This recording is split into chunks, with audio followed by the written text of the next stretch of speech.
Well, that's good news, because neither did I. I wrote probably the least I've wrote in I would say weeks for me. Oh, easily, yeah. yeah. Oh, absolutely. Even on the 1 week or two where we didn't watch one, I still wrote. I still wrote way more. Okay. 1, 2, 3, 4. That's good counting. Thank you. You made it to 4. Thank you. Next week we'll try 5. Next week we'll see. Okay. We'll see. We might have stick some at literature for you to read. 4.5 maybe. It has to do with ABCs as well. One step at a time, or I'm gonna trip. If I bust D and say F. If I bust one more tooth on a stair, my dentist is he's gonna flip. I almost said shit, but well, I mean, out of rage. Nah, probably out of happiness for how much money he's gonna get from you for your chipped teeth. He just locks eyes with me and he just does it. He just doesn't blink. He doesn't even look at your mouth. Like, you like what I'm doing in there? Teeth. What's that? This is a big metal hook. Okay. And these feel like gums. These are gums, right? These are because your mouth is wide open. And then at what point does he start producing fecal matter? Before all of this. Oh, ew. Yeah. Ew. I hope you get in the chair and you get that nitrous, and it's go time for the dentist. You don't get to say no to anything. Dentists could do whatever they want.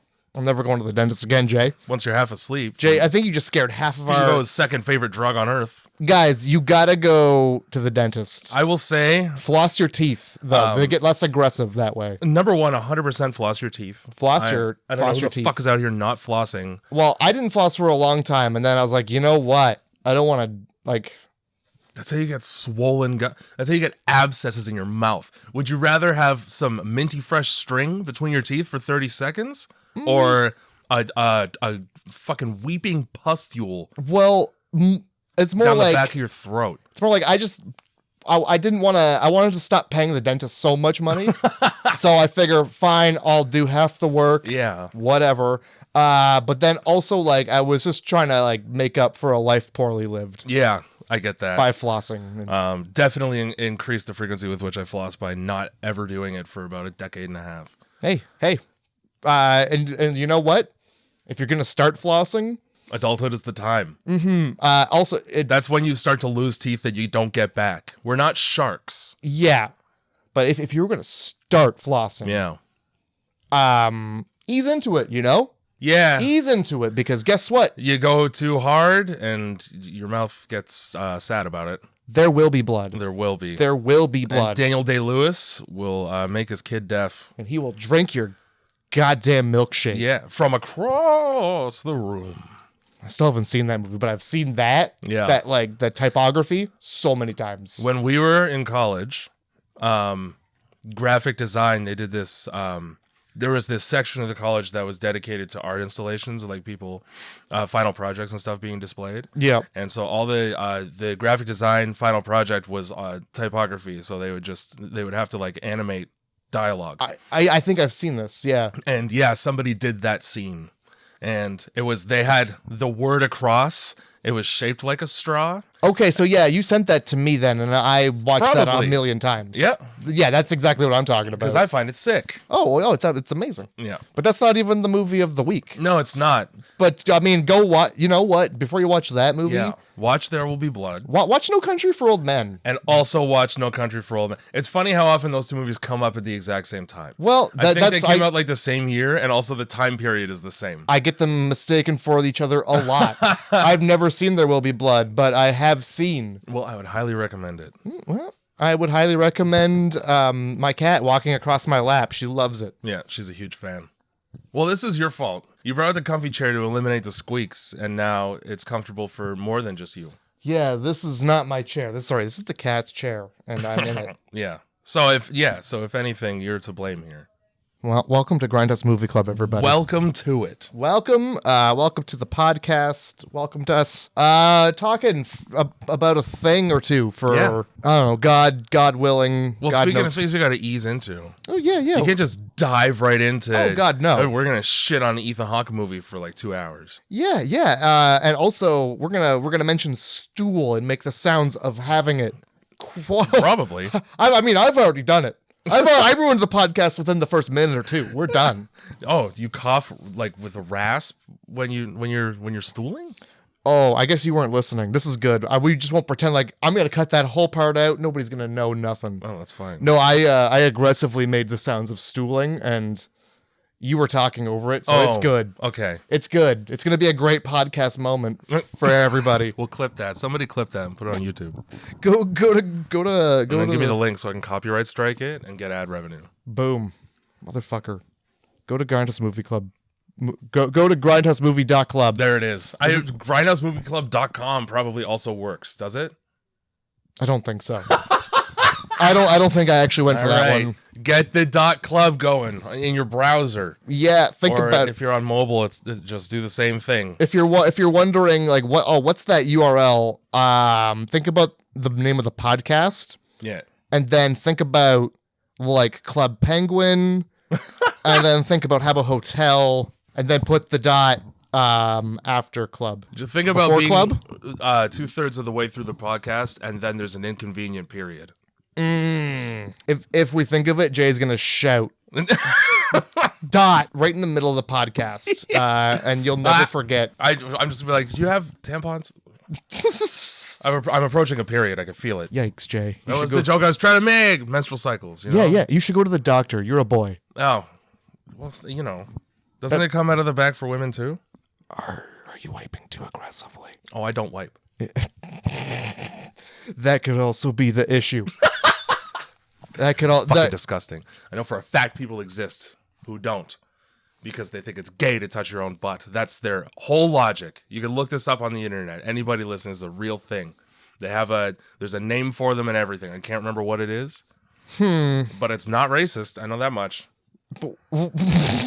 I just want to clarify. Well, yeah, it's not racist to touch your own butt. That's for sure. I mean, the name for them isn't racist. Oh, it's not a okay. racist name. Okay. I was gonna say because, I do that every day when I wipe, and I would like to think I'm a good person, and I wipe my butt. Yeah, I wipe it like an adult. Some people are against it. Well, that's unfortunate. Hey, Andrew, thanks for making the theme song. By the way, thank you so much for making the theme song to this. You've done your country a service, and ours. And it's our country too. Is he? Same country. Okay. Just different side of it, I think. All right. Different side of it. I never know where people live. That's okay. You don't need to. Also, you know what, Andrew? If you're going to have Japanese name on your Twitter, I'm going to make some assumptions. When Jay makes an assumption, it's always with gumption? All right, that's better. That's better. I was just going to say he makes an ass out of me as well. But no, I like what you said better. So we got that out of the way. Yeah. Run down the mental list. We mentioned the website and Andrew. Shitting. We got shitting out of the way. Yeah. Those are like the three key components of the intro to the podcast. Hey. What else do you talk about? What else? When you're this age. But seriously, what else do we talk about? Oh, the movie. Yeah, right. The film. There's all this work that goes into it. It's just to forget it like that.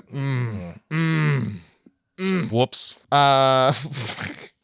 So the film. The film of the week. What did we do this week? Well, we watched Ethan Hawke's The Purge. I like the way that Ethan Hawke rolls off the tongue. You know, Ethan Hawke sounds an awful lot like Kevin Bacon in the face a little bit. Sounds like or looks like? Oh, no. Like if you were a bat, you go, and you're like, oh, what's this? Fucking Kevin Bacon? Let me double click again. And there's Ethan. Yeah, I got it mixed up because the hairstyle's the exact same, and that's what I was pinging off of, I think. It's that and just the eyes and nose and face. Yeah. And everything. There's it's a thinness to the mouth area that they both have. To be honest, I was like, I'm not sure who Ethan Hawke is, but where does he come into this? Because there's Kevin Bacon. I forgot he was here. Okay, Ethan Hawke is in. He's in some black telephone thing with a mask. Yeah, that's the new thing that I refuse to watch because I saw it and I was like, oh, Babadook 2? So I don't care. And then the reducking. The balsamic reduction. Have you ever seen Daybreakers? No, is that it's a vampire movie? It is. Aha! I nailed it because of the name. Willem Dafoe. Oh, okay, I'll watch it. Yeah, he's a vampire and he wants to no longer be one. Oh, watch it. So he drives his car full speed into a Jersey barrier, which is those high concrete dividers that you see on highways, and a blast through the windshield. And then while he's in the air, he catches on fire because he's a vampire in sunlight. And then he lands in like a cistern in the water. So he douses himself and he's in the shade and he's no longer a vampire. And he realizes then the cure is to come so close to death, but not die. Okay. You essentially just burn off being a vampire from your body. Okay. And so Daybreakers is just about a bunch of people like deciding, okay, what human beings are missing. We're almost out of blood and we need it. Do we want to just stop? And he's like, I got the fucking solution for you. And if you don't like it, it's a crossbow with a silver tip. Ooh. So he just goes around hunting vampires or saving them. And those are your options. Okay. He's like spiteful Jesus. Oh, damn. All right. I'm in. See, imagine they would fuck a Jesus. Do you want to be saved, my child? I'd rather not. All right. Death. Then he just touches your head like the Grim Reaper and you turn into a husk. And you look him in the eyes and he's Willem Dafoe. Yeah. And Jesus probably is Willem Dafoe. If he's up there, right, I'm in. All right, where's the Bible? You got Jesus looking like that? Yeah. Whoo! I want to be on his side. What does the rest of heaven look like? Oh my God. I was really hoping Nicolas Cage was going to be in that movie too. Just he would fit. I would like to see a Nicolas Cage, Willem Dafoe movie. I think there's the old guy from one of the like elder vampires from fucking what's that Kate Beckinsale joint, Underworld. I've never really cared for those films. I sat down and watched maybe like 2 or 3 of them once. There's like 5. I don't remember how many, but it's the Matrix for vampires. I fairly get it. certain I fell asleep. All right, do you have you got 2 sentences or less to ruin this film that we watched? I have 2 sets of 2 sentences or less. All right. The first one is never trust a white man who puts his face 5 inches from your Ring camera at night. Oh yeah. And the second one was worst eyes wide shut party ever. I like it. I like it. What are yours? Let's go. I also have 2 sets. Okay. Bad idea gets worse. Yep. And America. That's it. Just period, point blank. There it is. Dot. Okay. I'm a bit premature. But that sounds like a you problem. Well, I have a Dave Chappelle sketch from or not sketch, but stand-up bit from 1998 or something like that.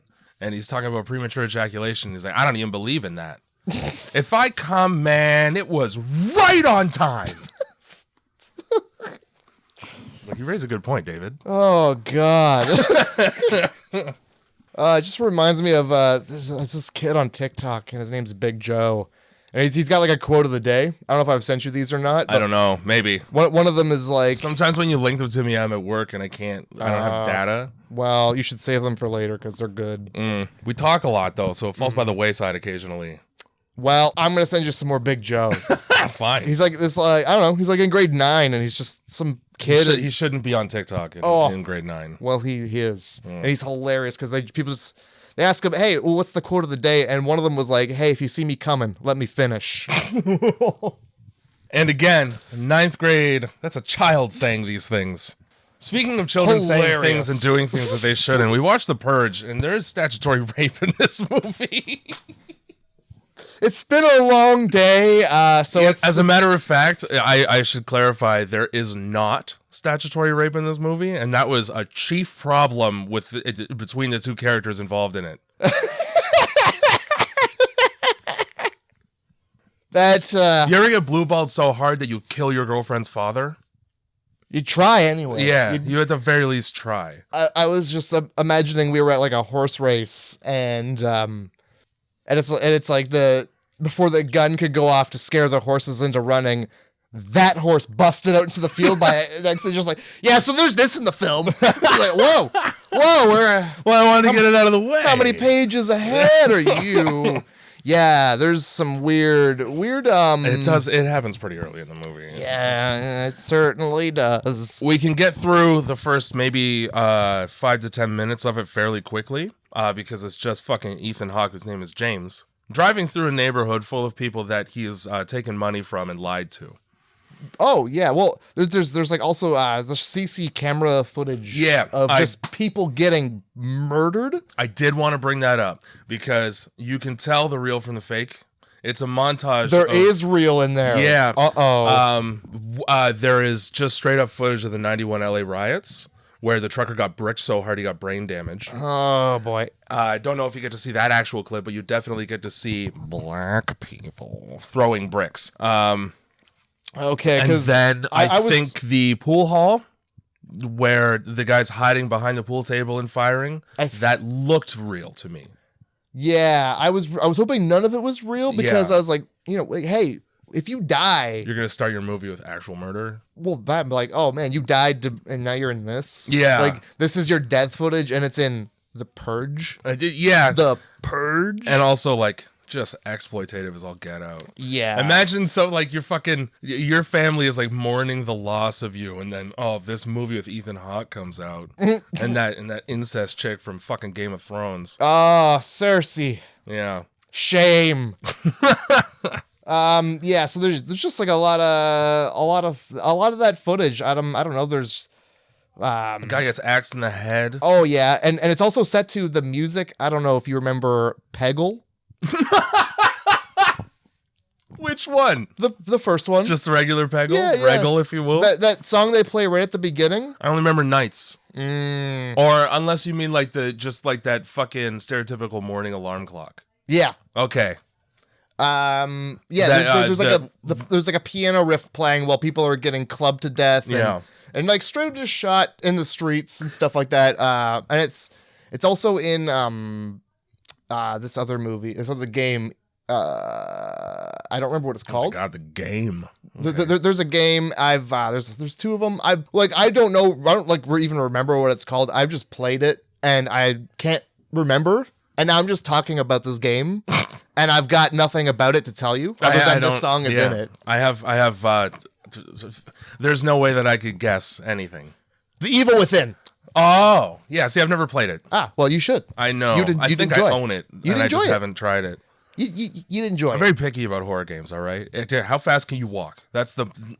As fast as you need to, I think. I fucking hate Dead Space. I've tried so hard to enjoy Dead Space, but the guy walks like he has one leg and it's Jell-O, like it's not a real leg. Like it's the runoff from a cream pie.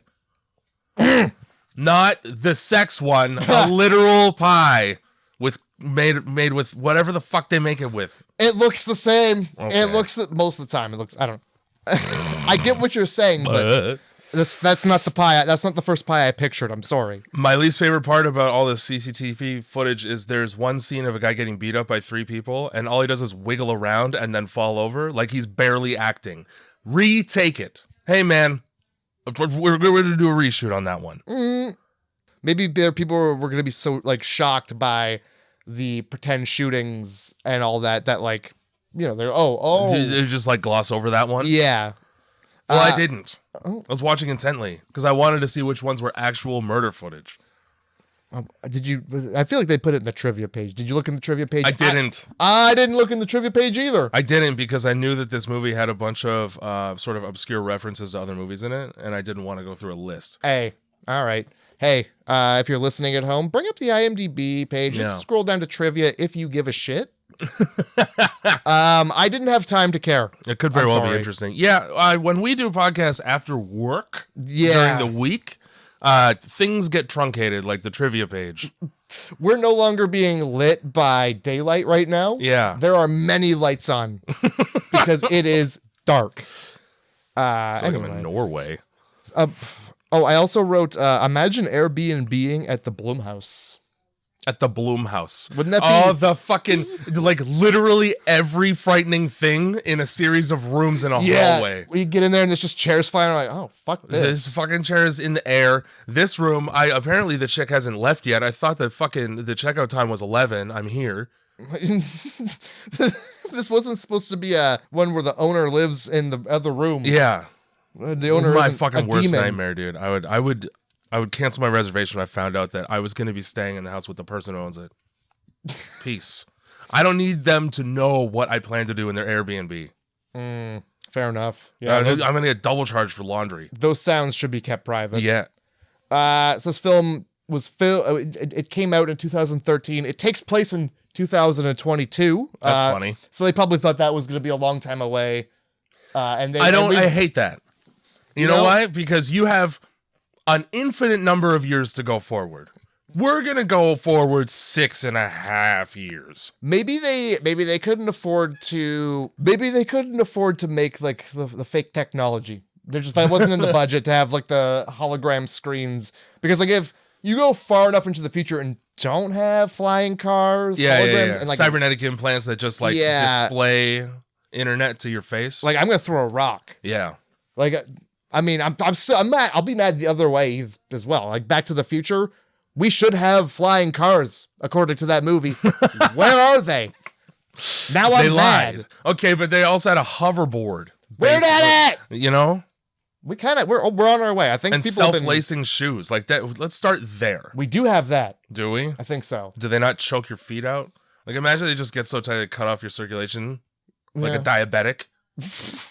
I think they just got like little motors in where the laces are, and That's they just good. wheel them I in. want a motor in my fabric right by my socks. That way, when it shorts out, my feet catch fire.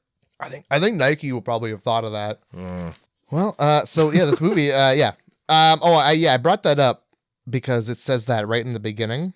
So 10 years into the future, right, according to this film. Right. And now I wasn't paying attention to the timeline. I was just reading the dumb new founding fathers. And I was like, okay, so dystopia. That's fine. Yeah. In America, 2022, unemployment is at 1%. You know, I wondered if you were going to write down and read that whole thing. Crime is at an all-time low. I love that you're doing the old-timey voice. Violence barely exists with one exception. Mm-hmm.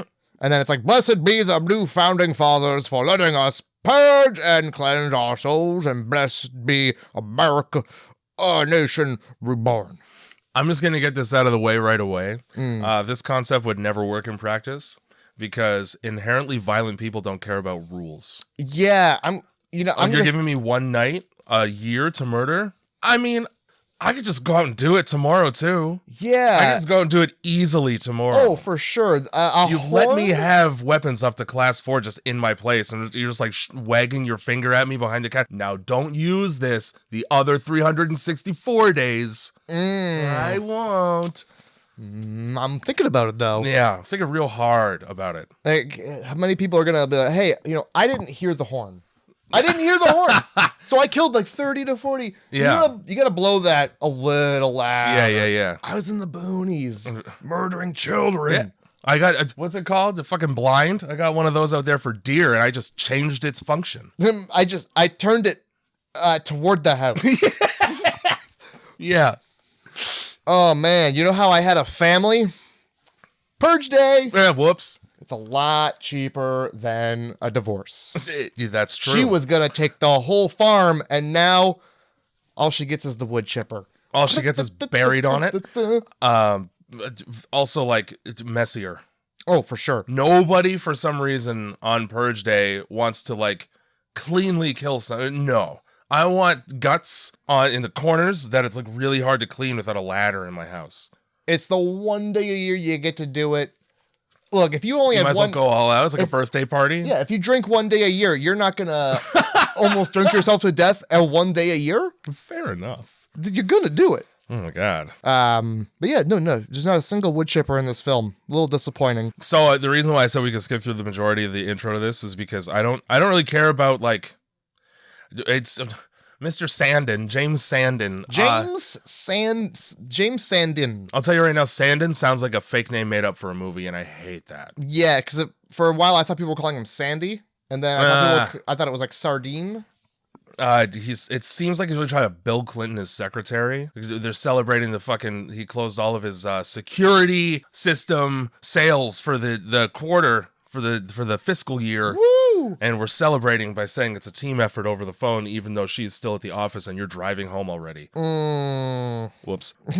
Go team. And then, he fucking comes home, and you can see that the husband and wife have a great relationship that lasts all of about 4 hours in this movie until everybody sort of realizes what kind of person they're living with. And then well, holy moly. Well, yeah, that's you pretty much nailed it. Hey, and then just so you know, the fact that you're not letting your underage daughter see an adult is really getting her goat. She's been moping upstairs all day. No, she hasn't. She's been making out with him upstairs all day. Yeah, and guess what? You left the window unlocked. He's gonna sneak in. Of course he is. He's a man. Yeah. He's gonna get it. You can do that.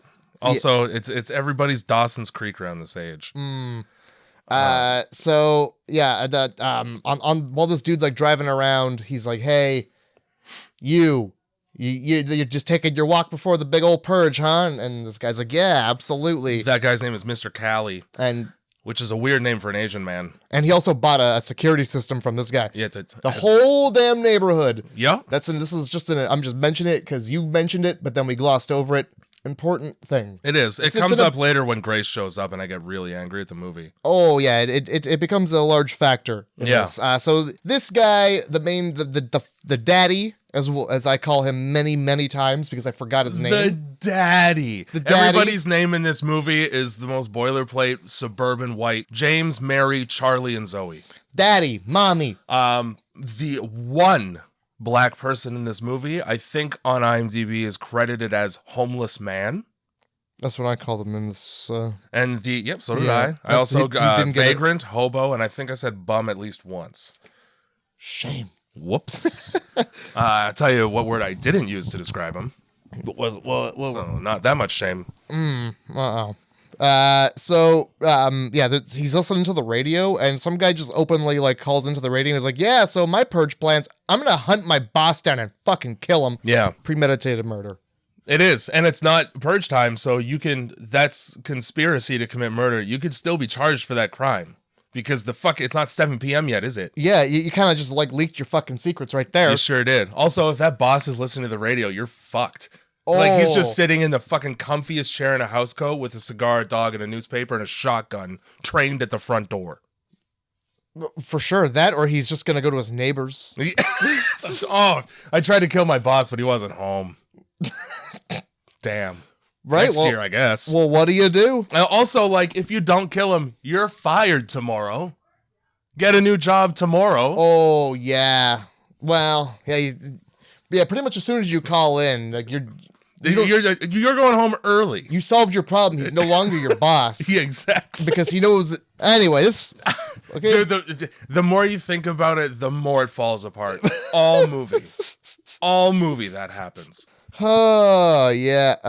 And then somebody else calls in, and they're like, "Yeah, oh hey, the poor people are the real victims." Yeah. So I didn't realize that was such a big part of this film when you mentioned it as the theme. Oh, it is the. I actually wrote a pretty decent description of how I felt about the. You can't even call it subtext because it's not subtext. It's underlying themes. It literally spits in your face. Because that's what it does. The fucking guy shows up and he's spitting while he's yelling about the homeless swine. Like, okay. Oh my God. Are you a clown? Because that couldn't be more on the nose. Could I, I'm just gonna point this out once, and I'm gonna point it out once and one time only. The main bad guy in this reminds me of Onision. Yep, there we go. And that's that. It's you got Onision in there, you got a little bit of James Vanderbeek, which is, I didn't even realize that when I made the Dawson's Creek joke that I just made. And then another guy who I can't place ever. That's okay. Yeah. Too many men. Too many white men. I wish this was the Purge for white men. Kind of is. Kind of becomes that. And then this dude the radio DJ, his response to that is, it's like nice opinion, dickweed. It's like it's something like that. He's just cool opinion, man. That's great. Yeah. Great thing about opinions, haha. Well, the reason why he didn't touch on that a little bit more is because it's actually true. Yep, absolutely. There is quite a bit of foreshadowing in this movie. I would say some of the CCTV footage, because there is a pool table scene later on with James and the fucking home invaders, and then also the axe. And there's a couple others as well. Just people acting insane for literally no reason. I'm gonna get way into that too, because dude, it's infuriating. So we got things in this movie. There's also to note there's flowers, because there's this certain flower that's like, hey, cool. I believe it's a blue orchid. Now I could be wrong. I didn't listen, and I didn't go back but to it listen. Is definitely the color blue, and for some reason blue political party affiliations. It means blue flowers on your front lawn means that you support purging. Mm-hmm. And now I don't really, unless you have one of these Ethan Hawke security systems, you're essentially just it's like Halloween and your front porch light is on. They got the flowers on it. Oh, so they're cool with this. I'll go in. Oh yeah, I'll go in and help them be cool with it. Yeah, oh, they got the flowers. I'm gonna kill them right now. Let's go do that. Those are the please don't kill me flowers, but I can't really do anything if you want. Yeah, I support your right to do it, so please don't do it to me. Well, those flowers, they don't work. No, at all. Yeah, so we got 62 minutes till purge time. Yeah, it's right on the clock there. Now let me tell you, they really run it long. And they almost miss their lockdown deadline for purge time. Yeah, wild. Start dinner an hour earlier on purge night. Maybe don't have such a casual dinner either. Yeah. When the country is about to turn on itself, Mm-hmm. maybe make something that's not just casual salad. And also, get Chinese food takeout and hang out in the panic room. Yeah. You know? The panic room that you've constructed with cameras all over your house. Right? So this is where I realized, oh wait, hey, it's Cersei Lannister, that incestuous, shameful whore. She's in fucking Judge Dredd, man. Is she? Yeah, she's the chick that runs the shitty apartment. She would be. Yeah, she's the best character in the movie. Fuck. And so I think this is where we cut to just an inappropriately aged makeout session between an adult and a child. Couple things that I want to point out about this. Point it right out to me. This Zoe is her name, and I don't remember. I think her boyfriend's name is Henry. Yep. Okay. So they had all afternoon of mom neglectfully making dinner instead of checking on her daughter, who she thinks is depressed. To bang. And they don't. It's almost like she's consciously waiting for dad to get home so she doesn't have to give it up. Ooh. Fine. You're really getting into the mindset of a 15-year-old girl. Well, it's easy. They don't think much. Well, I'll tell you what. They decide that, Henry decides unilaterally that he doesn't want to say I love you out loud. So he goes, let's growl at each other instead, which is a really easy way to get strangers to believe that you're a furry. Yeah. Also, his version of growling looks an awful lot like bearing down to take a shit. She's got like this cat growl that you would expect somebody who's dressed in a schoolgirl outfit to make. And he's got a caveman fighting off a tiger and also relieving himself. Like at the same time. Yeah. He's in order to establish dominance. But also, he's got a shit right just now. Okay, that's a little bit threatening, Henry. How about we do cute growls instead? How about we just say I love you like people and not like a cringeworthy fur family. Oh my god. Well, they are teens. My favorite part of this next scene, this is where we get introduced to Grace.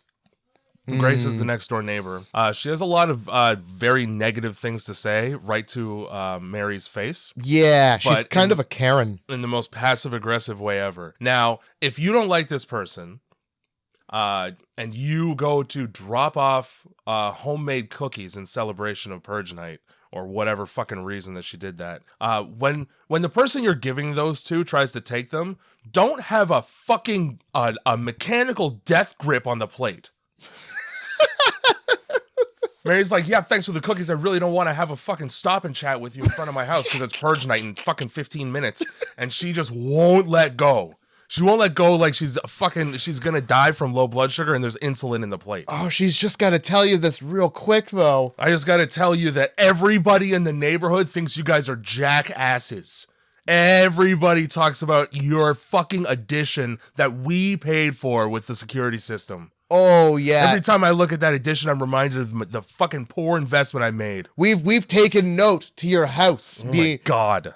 All these people are rich as fuck. Just build your house bigger until eventually you guys are just living in mechs. You know what else the neighborhood talks about? What's that? How fucking good these cookies are. Yeah, everyone loves these. Even the interracial husband and wife like the cookies. People are stopping in the street being like, "Are those cookies?" Holding up traffic just to be like, yeah, man, I came when I ate those. Slams on his brakes. Bashes his wife off the dash. Sorry. The cookies, man. I had to let her know even though she's going to eat them in less than 10 minutes because she has a plate full. No. Yeah, man. Oh, yeah. So it's very clear that this guy's just profiting off the purge and making his neighbor's houses just a little shittier. Well, his house gets to be nicer. Profiting off of the purge and then also convincing his and now I don't know the age of this kid, but his 8-year-old son probably that it's cool to kill people once a year. Really trying to sell him on that concept. Yeah. The guy with the most fucking pin straight moral compass in the whole movie. And you're like, no, it's cool. And you know what? As a matter of fact, mom and dad, if we wanted to real bad, we'd have a little fun tonight. Charlie, go play with your fucking baby tank. Oh, no wonder Charlie has got a fucking half a melted baby with screws in its head attached to a fucking German Panzer tank with one red eye. And it plays like the fucking Russian Federation theme song when you win at Call of Duty. The fucking kid. I'm dying. This kid is the most likely voted most likely by his classmates to become a serial killer when he grows into an adult. Oh my God. Well, and yet is the most incompetent one in the house at killing people. He builds a little fucking secret kill room too. He's got a secret kill room where he's like, and this is where all my drawings of the things I imagine killing, this is where I hang them up. And when I have my dead animals, I keep them in this room. Oh my fucking God. This is where I hide the bodies. And he wants to show that homeless man all of that. Yeah. So neighborhood just loves these cookies, eh? Charlie is basically that fucking. Remember the kid from Toy Story that was like Dr. Frankenstein? Sid. Yeah, that's what Charlie is. Well, yeah. Look what he made. It's literally half a burnt baby. He made the thing. It looks like Tetsuo gave birth to that at the end of the movie. They're zooming down the street and that just pops out the back. Yeah, but actually, though. Holy fuck. And yeah, so it's got a little camera, and he goes around trying to look up his mom's dress a little bit. Yeah, it's not really... having a worm's eye view of your mom as she's bent over the counter making dinner is not the best. It's not the... Go around the front. That's all I'm saying. Make your presence known. Oh, yeah. Oh, God. Toot the horn, for the love of God. For people who don't participate in the Purge, they're really interested in all of the television about it. Yeah. All they're doing is listening to the radio and watching TV about the Purge upcoming. Yeah. Yeah. The cookie lady. They're like, hey, are you having your party this year? Yeah. And she's like, nah, we're just gonna watch Purge events. Yep. You're Purge just gonna events. Footage of murder. Yeah. We're going to watch footage of people considering murder and rape fun. Let me emphasize and rape. Any crime at all. Okay, but you don't even in the little PSA that where all crime, even murder is legal. It's not like they care about petty theft tonight. They're like, tonight's the night. Please murder. I'm taking lawn ornaments. Let's go. Tonight's the night. Oh my God. Yeah, so she's not having her party. Yeah. Not having it. No, she's not having that party. She's not having that party. Not having that party. Mm-hmm. So, yeah. It's just important, to note. emphasize, yeah. Really, you got to note that. It's important. It comes up. Twice in this movie, and this is the first time that you get to experience it. This Charlie trying to be convinced that essentially mass genocide is just fine, and this is Mary because she can sense that he's upset about Purge Night. So in order to alleviate his negative feelings about it, we're not going to take his side. We're just going to be like, trust me, it's cool. Yeah, think about all the good it does, and then give 0 examples of all the good that it does. Yeah. And then end the conversation right there. And so, especially because at that age, there's no way that he can see any of the good it does. No. He's not a victim of crime on a bus. Yeah, he doesn't believe that being homeless is wrong because he's a child. Yeah. Who hasn't been tainted by America. By rich white America. And then, I made a point of writing down, horror movies that have a shot, which is a slow zoom into a character's face, while they're, having contemplative thoughts while looking in different directions. Because the Mary does that right after that conversation, and it's that, and then later on in the movie, when the home invaders show up, and they're showing off for the cameras that nobody's even fucking watching because nobody's in the panic room. I fucking hate that. Not only that, but why are they all tilting their heads? Why are they all tilting their heads like a confused dog? Because they saw it once in a horror movie. Exactly. Yeah, no, they cut the power and then still stand there and look into the cameras. Like, you cut the power? So the cameras work on the backup system. How do they know that? Ethan Hawke says it out loud. They don't. You're right. There's no way they could possibly know that. No, they're just being assholes. No, they're performing for the sake of it, but it doesn't make any damn sense. Anyway, so dinner doesn't have a carb in it. That's really great. Oh, dude, they're James is fucking that's the best news. He closed out. He's getting a fucking bonus from work, and he cares more about the fact that he hasn't consumed a carb in 24 hours. Oh yeah, well he's not gonna get one here because it's salad and I don't know, a brown thing. A brown beans. thing. It's always steak. You know. I think it might have been chicken, but it was a little too brown. It was blackened chicken. Oh. Mary's got a little Cajun in her. How do you know she doesn't? I don't. Yeah. I don't know. All I know is that she had a British accent, I thought. Yeah, I'm pretty sure she does in real life. Not in this movie. In Game of Thrones, she does. She does a decent job of American accent, to be honest. I always pay attention to that. This one wasn't bad. Yeah. I to be honest, I thought she put the British accent on, so we're good. So let's all sit down to dinner as a family so that my PMSing, emotionally confused, angsty teenage daughter can be a bitch to me while I just try to show her how much I love her by caring about her life. Yeah, she's really a sarcastic. She's got a toot on her. Yeah, she does. And it needs adjusting. I went to school. Fuck it, eh? Okay. Well, I just wanted to know about your day. As a father, who cares? She better adjust that goddamn toot. Yeah, she had. She better adjust it before it gets adjusted. Or else she's grounded to her makeout room. At this point, he wants everybody to describe their day so that he could talk about his cool bonus that nobody really gives a shit about. Oh, yeah, he's one of those guys where it's like, I'll ask everybody about their day. Now, my day, is anybody going to ask? No. I'm going to tell you anyway, and it's going to blow your mind. And also, it's less impressive than the things that we've heard already as a group, probably. Charlie's day consists of being in English class and writing a story about a guy who loves so intensely that it kills people, so he cuts his own heart out. Guess what? It's a story about himself. It's a story about himself. You sure? You know why I'm sure? How you sure? Because I am. Because he's the only one feeling empathy in this family on Purge night. Okay. Nobody else gives a fuck about nothing. Well, his sister goes, it should have been a story about cutting off his penis. Now, who's that story about? Well, probably Henry. Ooh. Probably Henry. Poor Henry. Also, he's just trying to get his dick wet. She's making it impossible. The whole family is really. Saying the word penis ruins dinner. Yeah. I've never been to a dinner where that happened. I must have a really cool family. I'm done with dinners where that happens. Yeah. You could say penis 15 times. Am I still hungry? If I can't have this conversation, I'm not interested. Yeah. It was accurate. Fucking, I wrote no penises at dinner or apparently all day before it because of this frigid teen.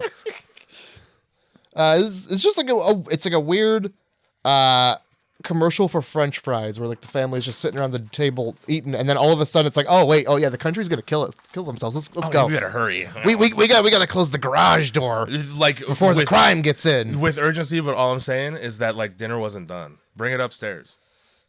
There's still food on my plate, dude. I don't give a shit about Purge night. I'm hungies. Where's I the got ketchup? the Tum Rums. Yeah. That's part of the commercial. It's like they're eating and then it's like, oh shit, we gotta push the button. Mm-hmm. Where's the ketchup? It's a commercial for ketchup. So, despite the fact that I said if you're that concerned about Purge night, hang out in the panic room, this is where we get to see Ethan Hawke's character's lockdown system that he also has installed in his house. He only has it installed in his house for solidarity to sell more of it. Yeah, because you can't be like, man, buy this bed. I don't have one at home. Mine's better. Yeah. You know? You got to be like, I have this bed. I sleep like a fucking rock every night. Yeah, when he starts spitting out the facts about this security system. A light breeze could blow this down, you know. You know, this wasn't built for worst case scenarios. Literally the thing it was built for. You know. You're wrong, sir. Remember that one day a year where people want in and you just... Yeah. You don't want them in? Well, this isn't for that. It looks like it, though. Yeah, dude. It's like having pudding in the corner of your mouth because some people might think it's shit. And what, not talk to you or not touch it? Like keep a greater distance, you know? It's like putting those little bars on your steering wheel because criminals go, oh, it's got one of those. Yeah. I can't get in there. Not knowing at all that you could just beat that thing off with very light effort. I still don't understand how you can't just turn the steering wheel. The function of the bar is so that the handle side, which is longer, gets trapped between the windshield and the top of the belt line on the driver's side window. So you can only basically quarter turn. Ah, well. I can tell you right now, if I want to steal a car, I'll quarter turn my way all the way the fuck home with that car. I don't think I've ever seen one of those properly used because it's always just across the wheel. And I go, oh. I don't get it. So I can still turn the wheel. Seems like an inconvenience. You're supposed to get it right up in that corner so that it can't move. You get like a 4-inch spread. I would do it so it was between your legs. So that every time you want to turn, you're gonna hit yourself in the dick, maybe. So you have to like lift your leg up off the gas pedal. And that's when I catch up on foot. Exactly. Or I just don't have a car. It's just that simple. So they fucking. Uh-oh. It's Purge night. Well, it's the morning after Purge night. Oh, yeah. And that's... I'm going to bring that. I have so many things to say about this that just fucking defeat the entire purges. I was trying to say purpose and have the word purge in there at the same time. It's not my best effort, okay? No, but I mean, we got there. Anyway, the lockdown procedure here. Giant iron curtains drop across all the windows and doors in the whole house. You don't need a panic room. You don't need a panic room unless you do what they did in this movie and put 2 fucking viewports in the front door so that your eyes and face can be backlit by people outside who want in. Yeah, I thoroughly enjoyed the peephole with glass on it. The peephole? Peepholes are the size of a dime. I could fit a baby through the fucking hole in this door that he stands in front of. It's like a package slot. Holy shit, it is. And there's no slat to cover it up. Nope. It's just a hole in the wall with plexiglass on it. So if somebody shines their fucking headlights of their giant armored vehicle that they're using to fucking rip the hinges off of this shithead door that you've built for no reason, that sucks, they can just see into your whole front foyer. And in this house, because it's open concept, that means you can see all the way out the back of the house. So there's no hiding on the first floor. Are you sure? I feel like this house is labyrinth style. It is with the only way upstairs. With just the endless amount of walking people do. One of my major complaints about this movie is that it seems like this house is nebulously shaped. Well, yeah, and An addition doesn't explain having a portal to 3 other houses in your house. even just like looking at the outside, it's like, wow. Yeah. Where do people live in there? It's just shapes. I freaked out because I've been watching a lot of, for lack of a better way to describe a real estate evaluation right now. One of the people, one of Sam Hyde's group, Nick Rochefort, he's flipped a bunch of houses in his life, so he's kind of an expert on it. And he just goes on to like Zillow and Realtor and he reviews shitty houses that people send in. And the first thing I noticed about this house was, first of all, addition looks like shit because they didn't try to seamlessly combine it with the house, the original shape of the house. So bad. But then also in the archway, there is, I can't remember the name of, I think it's called a border window or something like that. Anyway, the archway in front of the front door, there's a window up top with no glass in it. And I noticed that there was no like metal that came down over top of that. So I was like, oh, so people could just come in through that window? But it's not that. It's an access for airflow for like the front door area. So it doesn't actually go inside the house. I was pissed for like 30 seconds. That would have So mad. That would have defeated the purpose of everything. Exactly. Just do a sick jump, kickflip, cannonball through that glass. So they say that weapons up to class 4 are permitted. Yeah. What does that omit exactly? Well, rocket Jay, launchers? Do you want to know? Oh, you have the answer. Do you want to know the actual answer? What weapons are not allowed to be used on Purge now? Well, listen, everybody. Let me tell you. Because this thing pops on the TV and it's like, hey, listen the fuck up. Shh, it's Purge. Be respectful. So all crime is legal for 12 hours, and weapons of class 4 and lower are authorized. So here we go.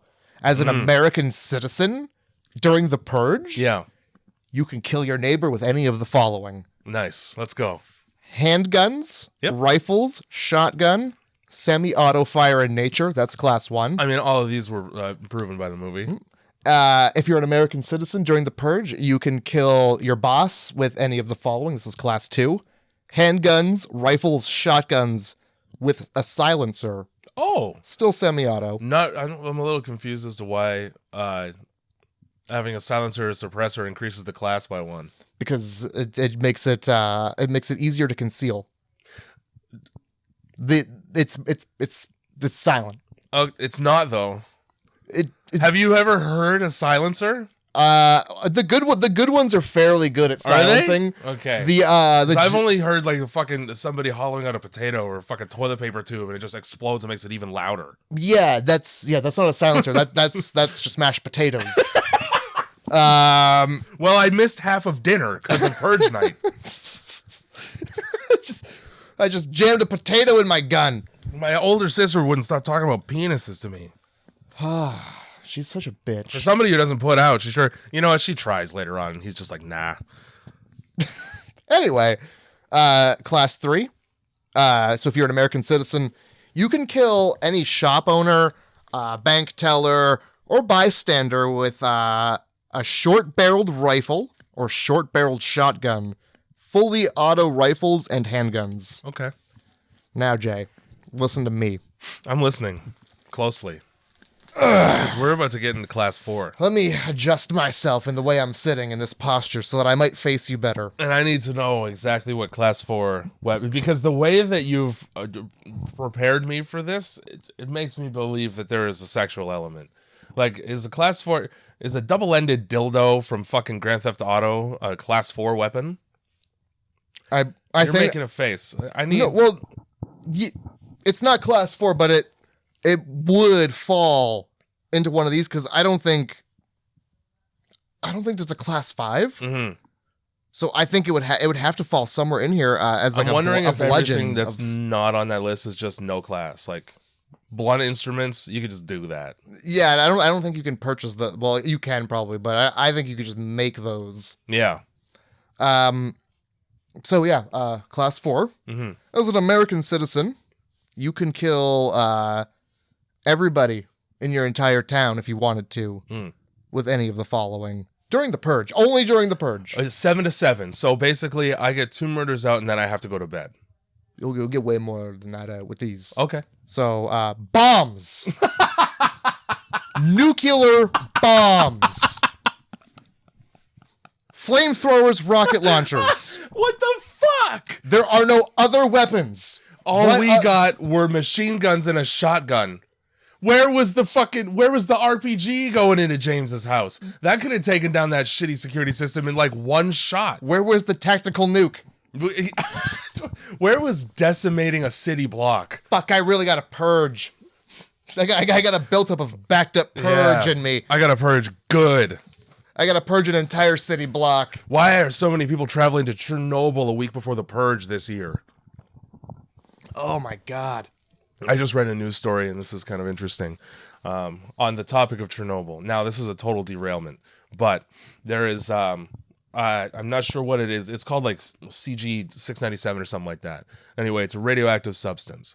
It's what made Chernobyl uninhabitable. It exists in a jar that's smaller than a 10-cent piece. It's like 6 millimeters by 8 millimeters or some shit like that. Anyway, in transport, like a week ago, that shit just fell off the back of a truck. Now, this substance is so radioactive that if you touched it, you would be burned immediately and get radiation poisoning. If you were within 20 meters of it, you get insane gamma rays. And think about the size of that thing. And it's just on a desert road somewhere. Yikers. So now there's like this huge search. It's like a fucking 1,200 mile long fucking road or some shit like that. And they're just out there probing around. I'm picturing from Spaceballs, the dudes with the giant combs. I wish I had pictured that when I read it. That's fucking beautiful. So it's just like a chunk of the elephant foot. Is that what that is? Basically. And like it's small enough that it could get picked up in a tire tread. A bird could have picked it up and just carried it off somewhere else. Woo! Birds are they will pick up shiny things too. And it's got a fucking a half-life of like 30 years, so it's going to be around for hundreds. I don't understand how half-lives work. Neither do I 100%. Okay. I think it's like it's about decay rate. So every if the half-life is say 10 years, every 10 years it decays at half the speed. Okay. So it just lasts longer and longer the longer it exists. Like a lobster. Okay. All right. Like a turtle? Yeah, or an Okay. immortal jellyfish. Like an immortal jellyfish. Yeah. Okay. That will kill you because it's radioactive. Anybody listening, please correct me if I'm wrong on that definition or that description of what a half-life is, because I need to be right about it. Also, keep your eyes open for a tiny jar. Yeah, keep your eyes open for something. It doesn't matter how open your eyes are, you'll never see it. On a road. Oh, is it really tiny? How big was it? 8 by 6 millimeters. It's a vial. Yeah. Yikes. Keep your eyes open for just a vial. Yeah. Little vial. You know, if you live in like Baltimore, maybe just give it up now, because that's like finding a needle in a stack of needles. They have a heroin problem there. That's the joke. I think there's a heroin problem everywhere. Just about. I think heroin's got a Baltimore problem. So, what do we do once we're in lockdown on Purge night? Well, Jay, we walk up to the bedroom where we've got these wicked security cameras. Right. And then we just get mad jealous that everybody's hanging out without us. Yeah, we noticed that Grace is actually indeed having a party. Here's the thing, though, like, that party is not one that you want to be invited to. Well, apparently if they're as annoying as this guy says they are, which sounds like something you say when you're pretty pissed off you didn't get invited, but whatever. Yeah, it does. When you get lied to straight to your face, and then they have a party within eye shot of your security. Yeah, that's spite. Just tell people to go in through the back door. You could have done that, but it's really just the middle finger to them. Given the plans for the party that Grace had, I don't think they cared who saw.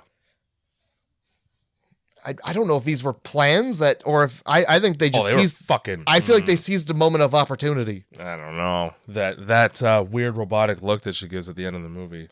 There's made me think that this was premeditated. There's that party, and then also the dad like spots two people. He's like, "Oh, I didn't know they were friends. Mm-hmm. Oh, they must be going hunting." And he's like, just kind of feels left out. I bet he seems like he feels left out anyway. I get the sense from James's character as it progresses that the reason why he doesn't participate in the Purge is because nobody's asked him to. Yeah, he really seems ready to purge. The second the opportunity becomes available, he's like, "Oh yeah, I'm purging." As soon as the walls come down and it becomes like legal, like outside of the Purge, he's like, "Yeah, I'll purge." Yeah, these guys are in my house breaking in and scaring my children. Yeah, I'll purge. It's only Purge night within the square footage of this edition. So the other, everybody fucking sort of breaks off and does their own thing. Charlie, the fucking recluse with the VR, that's the most futuristic thing in this movie, is that he's got a VR that looks like a blind man's glasses. Yeah, he's got, oh fuck, I used to have this really bitchy stepmom a long time ago, and she would wear like those sunglasses like that. Like over top of her actual glasses? No, they were just like the ones that look like... You just got back from LASIK? Like, you just got laser eye surgery, and they're like, wear these for a week or you'll go blind. Sorta, but they were more like the sporty, like, if the... Like the one glass that kind of goes across. No, they were... Or like a professional cyclist. I don't know. Every time I see glasses that look like these ones, I'm like, bitch. Fucking bitch glasses. Bitch glasses. Also, really good that Charlie's wearing essentially large sunglasses like the Blues Brothers, because then that means that him and his tank have no peripheral vision. Whoops. So now every time you got to turn that thing and make noise while you're trying to hide, it's your own fault. I feel like they had it had like weird peripheral vision, like a vignetted, blurry. Yeah. Fake fisheye. Yeah. Fake fisheye is a good way to describe it. Some pretty annoying lighting in this movie. And I understand they were trying to go for something artistic, but it fails. It fails for a couple of reasons. I'll get into that, though. Mary goes on the treadmill, which I don't know if you know about treadmills indoors. They're the loudest fucking thing that you can own and use inside a house, especially on the second floor, which is where this treadmill is located. So now everyone in the house knows that you're exercising, because you might as well just be jumping on the floor. Well, exercising isn't illegal. You're allowed to especially exercise. On Purge night. With all those no carbs, she's got to work off none of those carbs. She has to eat a meal and then have less calories in her body than before.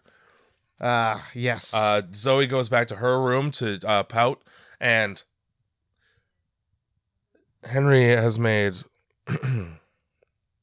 an interesting decision. Yes. And it's just I'm just gonna read what I wrote down. You know what? You read what you wrote down. Henry pops in. Surprise, Zoe. I'm here. I snuck in during dinner. That was like one of the quietest dinners I've ever heard. So you must have whisper quiet moccasins on when you come into the house. Sneaking into your underage girlfriend's house on the one night her dad is capable of everything, and every dad's worst fantasy about finding his daughter hooking up is a good choice. You fucking imagine he just walks away, hey Zoe, how you doing? Oh, well, I guess I'm purging tonight. You just gave me my 14th reason. Fuck. I went in a different direction. How does the top security sales guy have such a breach in his fucking Purge night security? Holy shit. A grown man can crawl through his and fuck his daughter. You have these fucking heavy duty metal, I don't even know. They're not curtains. I don't know what to call them. We got fortress walls that just lower on a fucking, at the press of a button, and security cameras wrapped around your place that can also see neighbors' houses. You don't have one motion sensor. You don't have a single motion sensor. They put those in handicapped bathrooms for the lighting. How many blind spots does this camera have? What? He's at dinner. All right, I'll give you that. Know? I'll give you that. You can't always be watching it. At the same time, though, Purge night, I would be turning on the motion detectors at like noon. What if somebody just camped out back all day? You know, Purge night, I would stay home. I wouldn't be going to work Purge night. Fuck. That's like he cleans up that day. That's the day that he cleans, because that's every procrastinator. Like, I need this system in right now. I just gave somebody the finger in traffic. During this scene, she's like, oh, my parents are home and, it's purge night. Yeah. This is bad. Why are you here? Now you're stuck here. And all he says is like, well, aren't you glad to see me? Yeah. Not addressing any of the concerns at all. Yeah. And like the fear in her voice is like, my father is capable of killing you for this. Oh, well, yeah, he's got guns. He's got so many. And he uses them like shit until the chips really, like, until they're really down. Oh, yeah, all he does is double tap with the gun, right? I guess he blasts a few people with them. He does blast a few people for sure. Right. People get blasted. He definitely double taps like like he's done this before, though. Oh, yeah, Daddy double taps. Holy fuck. Daddy always double taps. He reached in deep within him and found his inner fucking mass murdering psychopath. The second they touched his pool table, dude. You ruined the felt. Oh, my God. A good pool table gets fucked up in this movie. The first thing I wrote down when Henry shows up is you already know he's here to murder Dad. There's the way that he says the line and the look on his face is like, he's like, I'm just going to talk to him. He can't forbid you. Yes, he can. Because he is her legal guardian and she is not 18 years old. Mm-hmm. He is literally allowed to say, you can't see my daughter. You'd be surprised what parents are allowed to and not allowed to do. It works really well when they say that. Yeah, and also, with good reason, too. You're an adult. Great reason. And again, with the laundry, like, I'm washing my daughter's sheets now, too. Bunch of political backstory nobody cares about. Fucking James goes in to fucking file some paperwork or something, and we're just listening to two people banter about the fucking purge, and I don't. Because it's all fake fucking backstory anyway that bears no, like, relevance whatsoever on the movie. Yeah. Yeah. You're creating a world, I get it, but the movie is set in a house, and it doesn't leave it. The only things that matter are what's in that house. That you're not wrong, until they make 1,000 sequels and a TV show where an entire universe is created. My problem is maybe they shouldn't have done any of that. Well, this movie, if it were standalone, I'd probably like it better. I don't know. The other ones are okay. The other ones are more action movies. I got annoyed because there's one that's like Squid Game for half of it, and I just don't. Oh. Yeah, it's like the rich people, the politicians, where like kidnap a bunch of people and just like make them hunt each other for sport into like a paintball arena. I think that's the TV show. I have not. I could tell you, I haven't seen the fucking TV show. I don't know. There's a lot of them, and then there was another one where it's like back in time, and I think we've already talked about it on the podcast. I'll throw up and eat it. That seems like more fun than watching that. So as this is happening, this child is driving his mutant monster truck baby around the house. Yeah, and he's doing this from his sick little panic room that he's built that has like paper door he tapes up. Yeah, I thought that was just like a fucking cut out of the drywall or something. Like, he's obviously some weird Michael Reeves fucking William Osmond genius with things like fucking simple tools, because he built that. So I figured because I wasn't sure. I couldn't tell if his parents knew that crawl space existed. Yeah, well, his sister did. Yeah, but that seems like something you'd share with a sibling and not your parents, right? Mm-hmm. He's got all of his drawings of knives going into bodies literally in there. Oh no, I didn't look around. They missed a really good opportunity, because later on, homeless guy hides in there, and he's got the fucking electric lantern, like the battery lantern, and I expected there to be a shot of him just looking around like, what the fuck? I'm gonna have to go back and watch this. I didn't look around at all. I think it was like a dagger, and then on the ground is just like a man covered in blood. Of course there is. And the guy, like the kid, fucking goes into the panic room and just watches murders on CCTV for like 30 minutes. He does. Oh my God. So yeah, he's driving this car around and he goes into where his dad is, and then he just like looks up at the TV and there's a dead body in a puddle of blood on the television. Which means that dad just watched that happen. He was probably like, good for them. I support it. Yeah. I support it. I got the flowers out front, but I'm not going outside. Not for me, but good for you. So the problem with the fucking RC car, the RC tank, is that it's boring as all shit to watch that. Absolutely. When nothing's happening, it's boring as all shit. Even when something's happening, it's kind of boring to watch it through that lens. Because there's no stakes. I don't like the fake It's vignette. a remote. It's a drone. It's like watching something threatening with a drone because you're nowhere near it. Mm-hmm. And even if you are, like, it's gonna step on your car and it's not you. Who cares? How the fuck are? How Who does cares? This tank sucks. This tank is the worst character in the movie. For It so really many is. reasons. Yeah. You know what? This tank and Yeah. then the like the main horror guy, worst characters. in You the hate movie. him. You hate him so bad. Just because he reminds me of Elysion. Oh my god. He just fucking looks like him. The haircut and the chin. I think that's where it's at. It is, and the eyebrows and the eyes and the forehead. And the psychological unhingedness. Yes. How's that? Yes, and the demanding to kill somebody because it's his right. Yeah. Yeah. I feel like that would be a And keeping thing. the company of child rapists. Oh yeah, That's yeah. also, Yeah. you know? Yeah. So fucking Zoe's a horrible judge of character because she can't fucking sense that Henry's got murder on the mind. She also can't feel his gun She can't feel while his they're gun dry humping. despite feeling literally every other part of him. Also, he's walking ahead of her down the hallway. Guns at the back. Guns at the back in his belt. True. You didn't Use grab your at his eyes? ass at all. Yeah, there's no spanking. Then, oh, Matt, you got a dick back there too? So what is I that? picked the right guy. What is it? A tail? It's a prehensile T-Rex. T-Rex tail. Yeah, fucking. Oh my god, dude. So while this is happening, Charlie's watching the CCTV and there's a man running down the street who's clearly bloodied and bashed, and he's in a panic.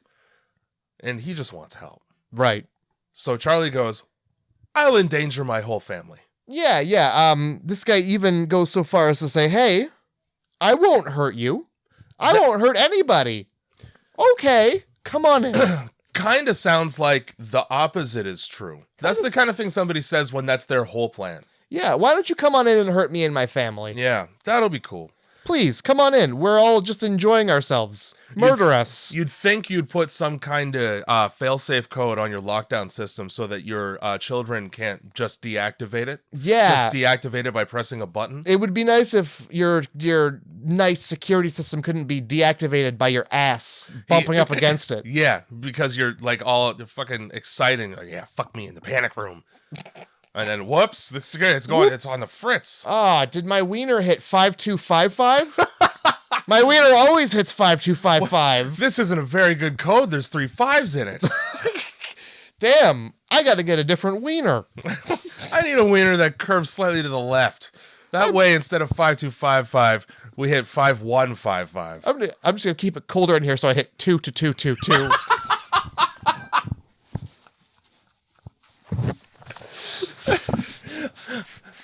Every time I go into the panic room, I gotta make sure I got a fucking hard one going first. That way I hit every button.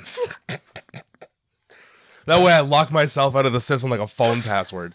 I just gotta stop using my dick as a finger. That's what's gotta. Just gotta stop doing that, I think. Seems like your problem is really that you're using your dick as a finger.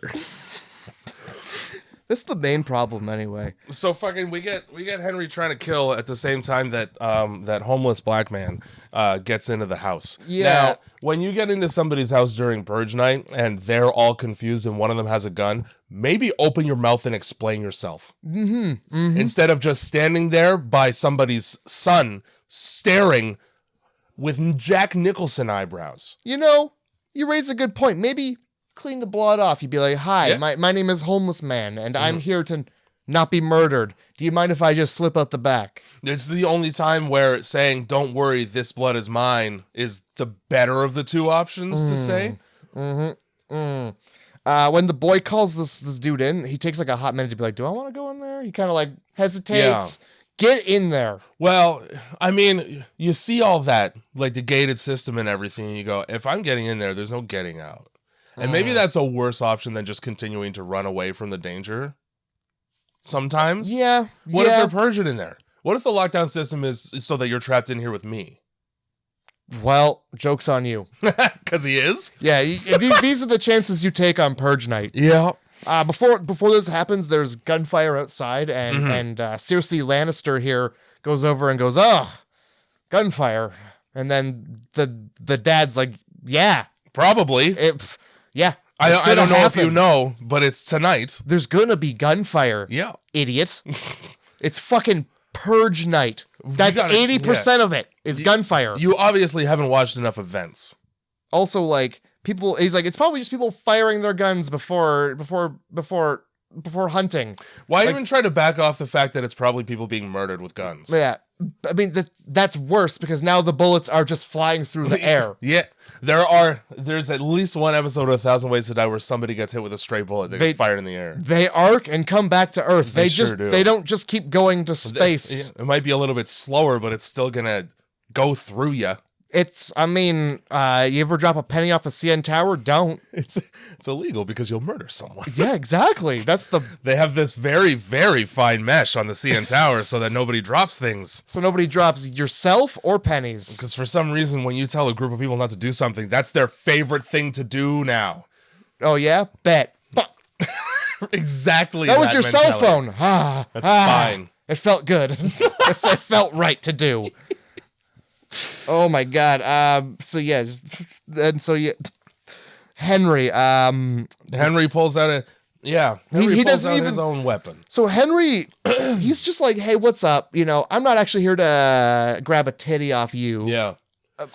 Me and your dad are gonna have a chat because now he can't get away from me. It's just a nice one-to-one, one-on-one. We're just gonna hash this out, get to the bottom of this. He really frames it like this is going to be a friendly conversation. Does he, though? Because I don't remember exactly what it says, but he's not going to be able to get away from me. I'm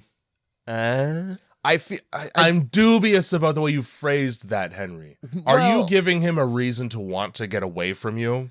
Well, it's just because, you know, like he's like, I don't have to talk to you. You're a young adult. I'm an old adult. Don't fuck my daughter. I mean, I guess, but where's he going to go? You're in his house. Even if it wasn't lockdown, was he going to go out of his own house while you're in it? I imagine he just like goes in the backyard and just crosses his arms and looks away until Henry leaves. No, you don't fuck my daughter. No.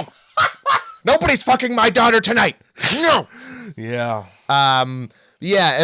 So but that's what he says to her, and she's like, oh, okay, yeah, you're just gonna have a fucking shitty chat. She's not stoked about it. You're just gonna have a man-to-man, a heart-to-heart, a wiener-to-wiener. It's called docking. I don't even think he gets like a, hey, what's up, man? He just pulls the gun right out. He just goes, Mr. Sandin, whoop gun. Yep, not even I'm here to fuck your daughter, and there's nothing, and there's not even like a please, or can I please do this? So when Charlie opened the door, Mr. Sandin brought out the first tier of weapon that he has in the house, which is just a shitty handgun with 6 bullets in it. Oh, it's a revolver too. Yeah. Now, you would think, knowing how bad of a shot you are, you would just bring the fucking sidecock shotgun out first thing. Because between the two of them, when they get into this firefight on the stairs in the first floor, I think they both unload 5 shots apiece, and there's 1 hit. Both of them are standing still. Well, I mean, one's still got a hit, though. Yeah. I'd still rather be the one. He got a hit without looking at his target. Badass. Badass or just bad? Or ass. You know who else is on the stairs? His daughter. Oh, yeah. No, he maybe aim. No, this guy shoots first and asks questions later because he fires all those bullets and he goes, oh, did I hit her? Yeah. Did I hit my daughter? He's legitimately concerned that he just killed his daughter. Bad, dude.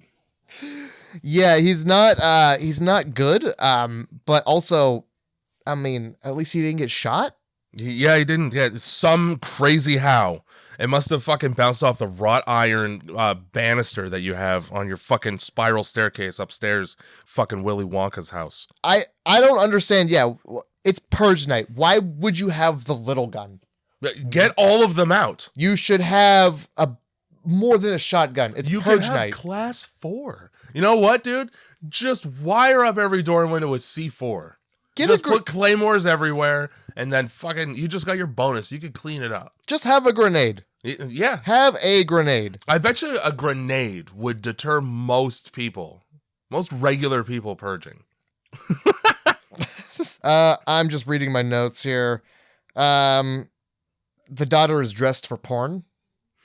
She's in a schoolgirl outfit because she is a teenaged girl. Yeah. You know what I do? If I have a uniform on, I come home, I take it off. You know what I do? don't continue to wear these knee-high socks and the plaid skirt. No, that's right. I also don't go to a school that requires a uniform. And if I'm forced into one, I will get kicked out of it by choice because that sucks. I don't, especially if I'm a girl, I don't go to a school that requires a uniform that involves my thighs exposed at all times.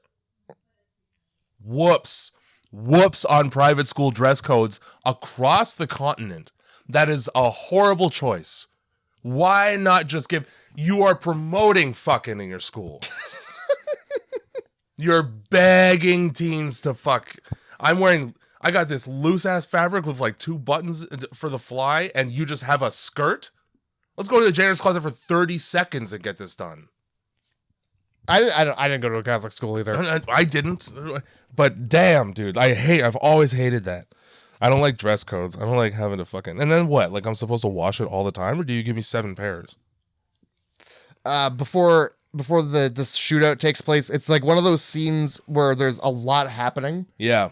And it's intercut with this boyfriend walking through this maze of hallways. Yeah. How big is this house? It's like the addition is just hallways. This whole time that... A hallways in a fucking... A spiraling out square grid pattern. This whole time, this guy's just been marching through this house. Yeah. Half the movie. He's just been like, I'm going to get to your dad. You know, he's downstairs. I just got to go across the city block here. Yeah. Hey, do you have any water? There's like a marathon, like people like holding out water halfway through the house. Yeah, somebody comes out of the bathroom with a Dixie cup.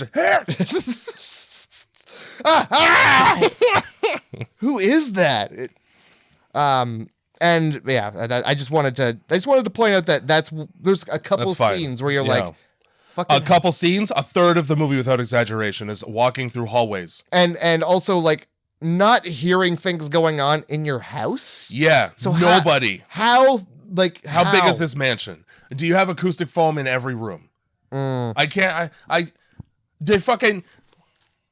These psychopathic purge people, they bring like 7 people into the house, okay? There's already 5 people in the house. One of them, it would be 6, but one's dead, and it's Henry.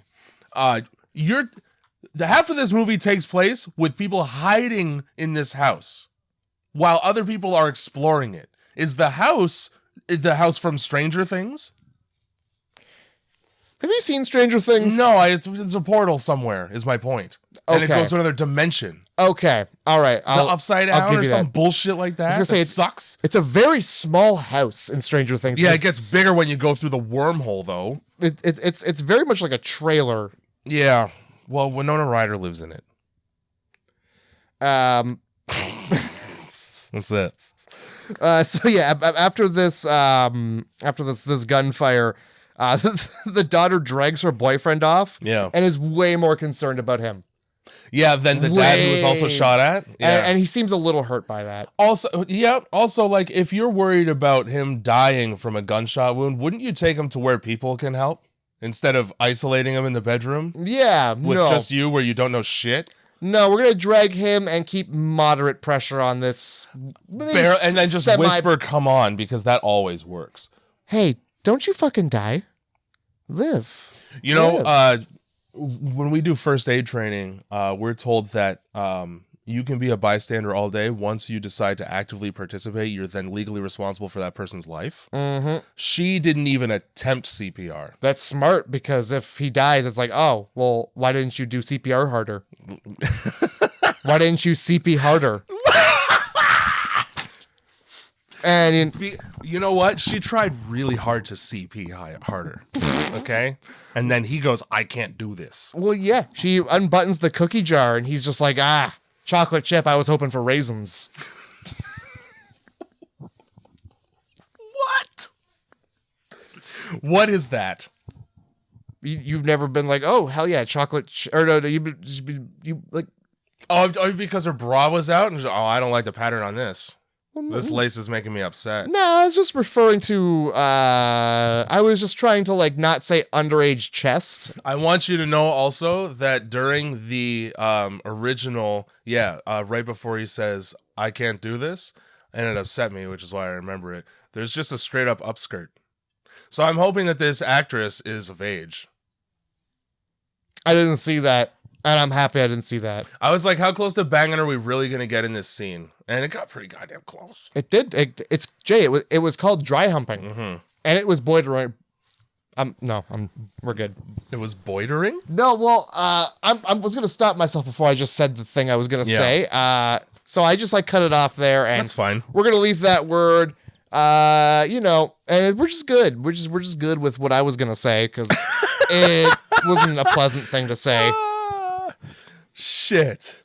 Now, the one thing that I will say about this homeless man is, if I have a lockdown system activated and then somebody finds their way into my house, they're getting a courtesy shot from me because I have the system on purpose.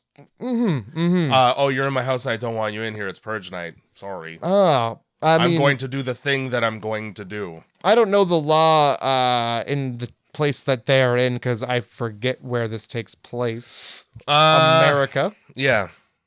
Just somewhere. America. It's just America. I'm going to throw out West Coast. Okay. I'm telling you, anywhere start with fucking Washington and then just go all the way down until you're at the bottom. Yeah. Well, perhaps there's a stand your ground law. So even if it wasn't Purge night, you're in my house. Yeah, you're still gonna catch a bullet. Yeah. Yep. See, yeah, and this might be in Florida too, where they have that. Oh shit. Well, I hope so. Damn. And so this is where the dad turns his anger back to his son for letting a stranger in their house. Warranted anger. I would say so. Especially on Purge night. Rightfully so. Yeah. On the night of Purge, you're going to let a man in after I've pushed the buttons to close the man out. Yeah. I closed the man doors. You're negating the whole system we've set up here to keep you unbulleted. Yeah. And you're specifically to keep him and his sister unbulleted. And now you're opening that to the screams of a stranger after the horn of Purge. After the horn of Purge, the confirmation that is random gunfire and the seeing him covered in blood. And he doesn't look wounded. Yeah, I didn't running pretty fast. I definitely didn't catch where his wound was on him. It's because he wasn't wounded. Yeah, there wasn't one. There wasn't a wound. Not yet. So yeah, I would say all of that. This dad is just Ethan Hawke is just having a really bad night. And on just the topic of Ethan Hawke and his poor decision making, because he's full of it in this movie, living in the neighborhood that you sell high level, you're talking hundreds of thousands of dollars worth of security systems to everyone in the neighborhood. This is like if Donald Trump moved into a 6-story walk-up with black people he denied food stamps to. This is like if Jeff Bezos lived in a subdivision built beside an Amazon factory and then laid off 500 people right before Christmas. Hey, thanks for your money. I'll throw it in your face. No hard feelings. This was a seasonal job. I couldn't be pulling on my collar harder right now. Technically, it's a seasonal job. There's definitely a Black Friday for his security company. And it's not because most of the people who die in the movie are black. That's not even true. Yeah, I was going to say that. I mean... Most of the people who the white people want to kill in the movie are black. Yeah, for sure. Well, I mean, it's America. America is happening outside of this movie. It's actually worse. The universe we're set in is right now in America. And kind of worse than this. Yeah, and it's just instead of, America happening all the time, they've just concentrated it to 12 hours. So that's their logic, yeah. They just got to get it out of their system. Yeah. These founding fathers, I tell you what. These new ones? These new founding fathers have really gone and done us a service by cleaning up the streets by making them even worse. So I have a question for you, Matt. Because this homeless man is now in the house, and the people who are chasing him, first of all, fuck your neighbors, dude. Yeah. Oh my God. Every single one of their neighbors ratted them the fuck out to a group of clearly murderers. Yeah. Holy shit. Yeah, that's your first sign you're not welcome in the neighborhood is when everybody's like, yeah, I saw them let that guy in. that you want to kill and you're also threatening to kill us if we don't help you. Oh, he's right there. Yeah. He's right in there with our friends. Yeah, here's their first and last names and their numbers. Here's where they live. Yeah. Here's their schedule. Oh my God, dude. This is what I got pictures. So when I wrote the 2 sentences or less, I had an addendum that I just now found in my notes. Okay. So I'm going to read the first one again. Never trust a white man who puts his face 5 inches from your Ring camera at night, especially if he talks like fucking Dr. Seuss. Every word out of this fucking guy's mouth is gibberish. Oh my God. Gibberishy shit. Honestly, he sounds just like not like a well-educated American, but like an American who thinks he's well-educated. He sounds like a Russian's idea of a well-educated American. He certainly does. He sounds like somebody from Eastern Europe wrote his dialogue for him. And all they did was read Shakespeare and then look up posh words on thesaurus.com. Because like everything there's no reason for his speech to be this fucking convoluted. Just be like, hey man, deliver us the spook, and I won't murder all of you like I plan to. He does not say that word. No, he says homeless swine. You say that word. He didn't say that word because he wasn't allowed to. Otherwise, you know that guy stopped just short of using the hard R, like in the moment as an actor while they were shooting this. Possibly. He looks like he would. You failed to deliver us the. Oh, sorry, cut, right? Like that fucking the dude from the electrical company that like walks up to the guy's door and says it to him. Oh yeah, I've seen that. Holy shit! I've seen that TikTok. For those of you who actually have like morality and don't know about such things, look up. I don't know how to describe it. Look up Ring camera door to door, and then just in quotations put neighbors, and you'll probably find it. Oh, you'll find it there. All right. Oh my God.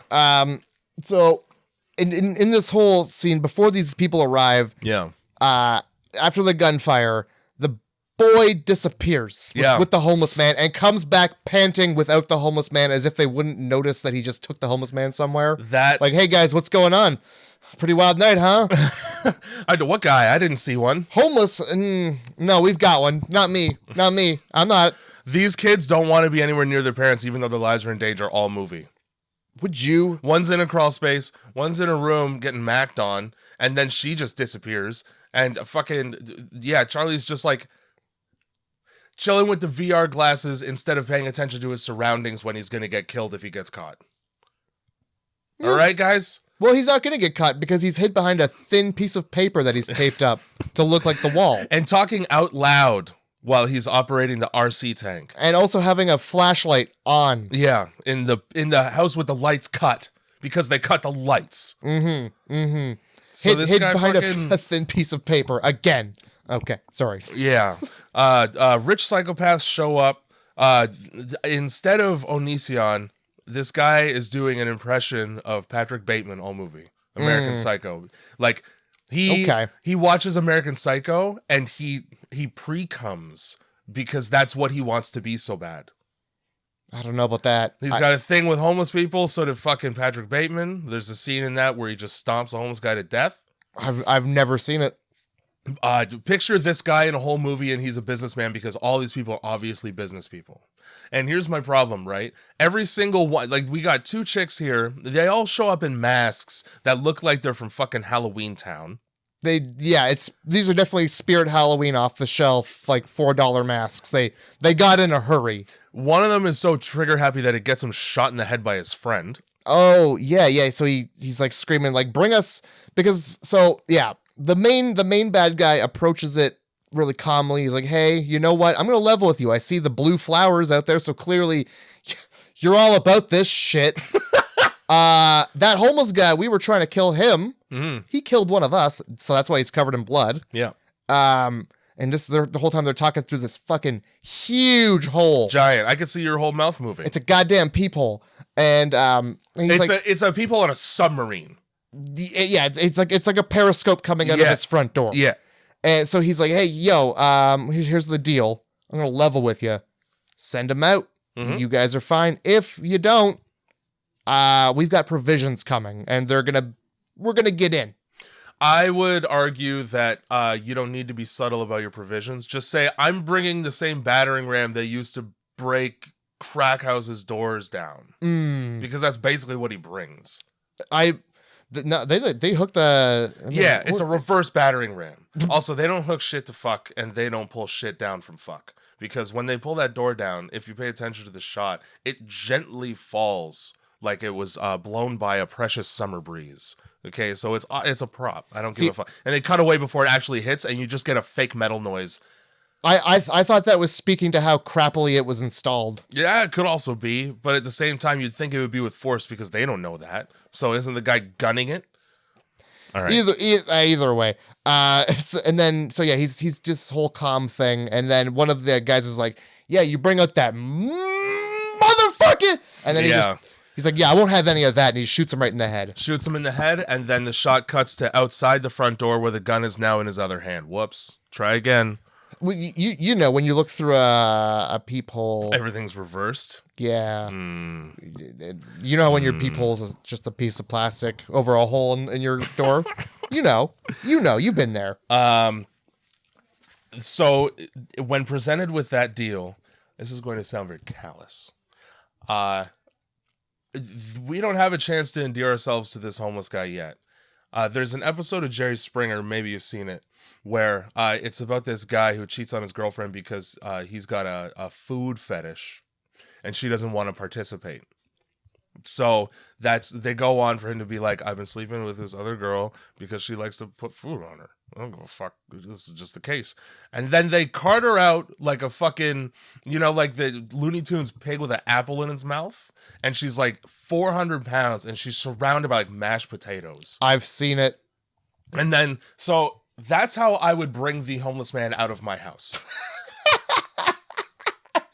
Like you can have it. Like on one of those, like, I don't even know, 4 muscular dudes with like the platform and the throne you sit on. Yeah. Exactly like that. Just like a Mardi Gras Except of he's men. got fucking 30 cc's of horse tranquilizer in his neck so that he doesn't run away, and I'm fine after. Yeah. At the end of the movie, I was like, I would have behaved the same way and not given him up. Because he's got guns in the house. So I would have just started fucking blasting away through the front door that sucks. During this movie... These are incompetent killers, we learn, basically. Yeah. When these people first arrive, this fucking kid does something I hate. I hate. Go on. Hate. He's like, because he's watching the security cameras and mommy and daddy are, I don't know what the fuck they're doing. Mm-hmm.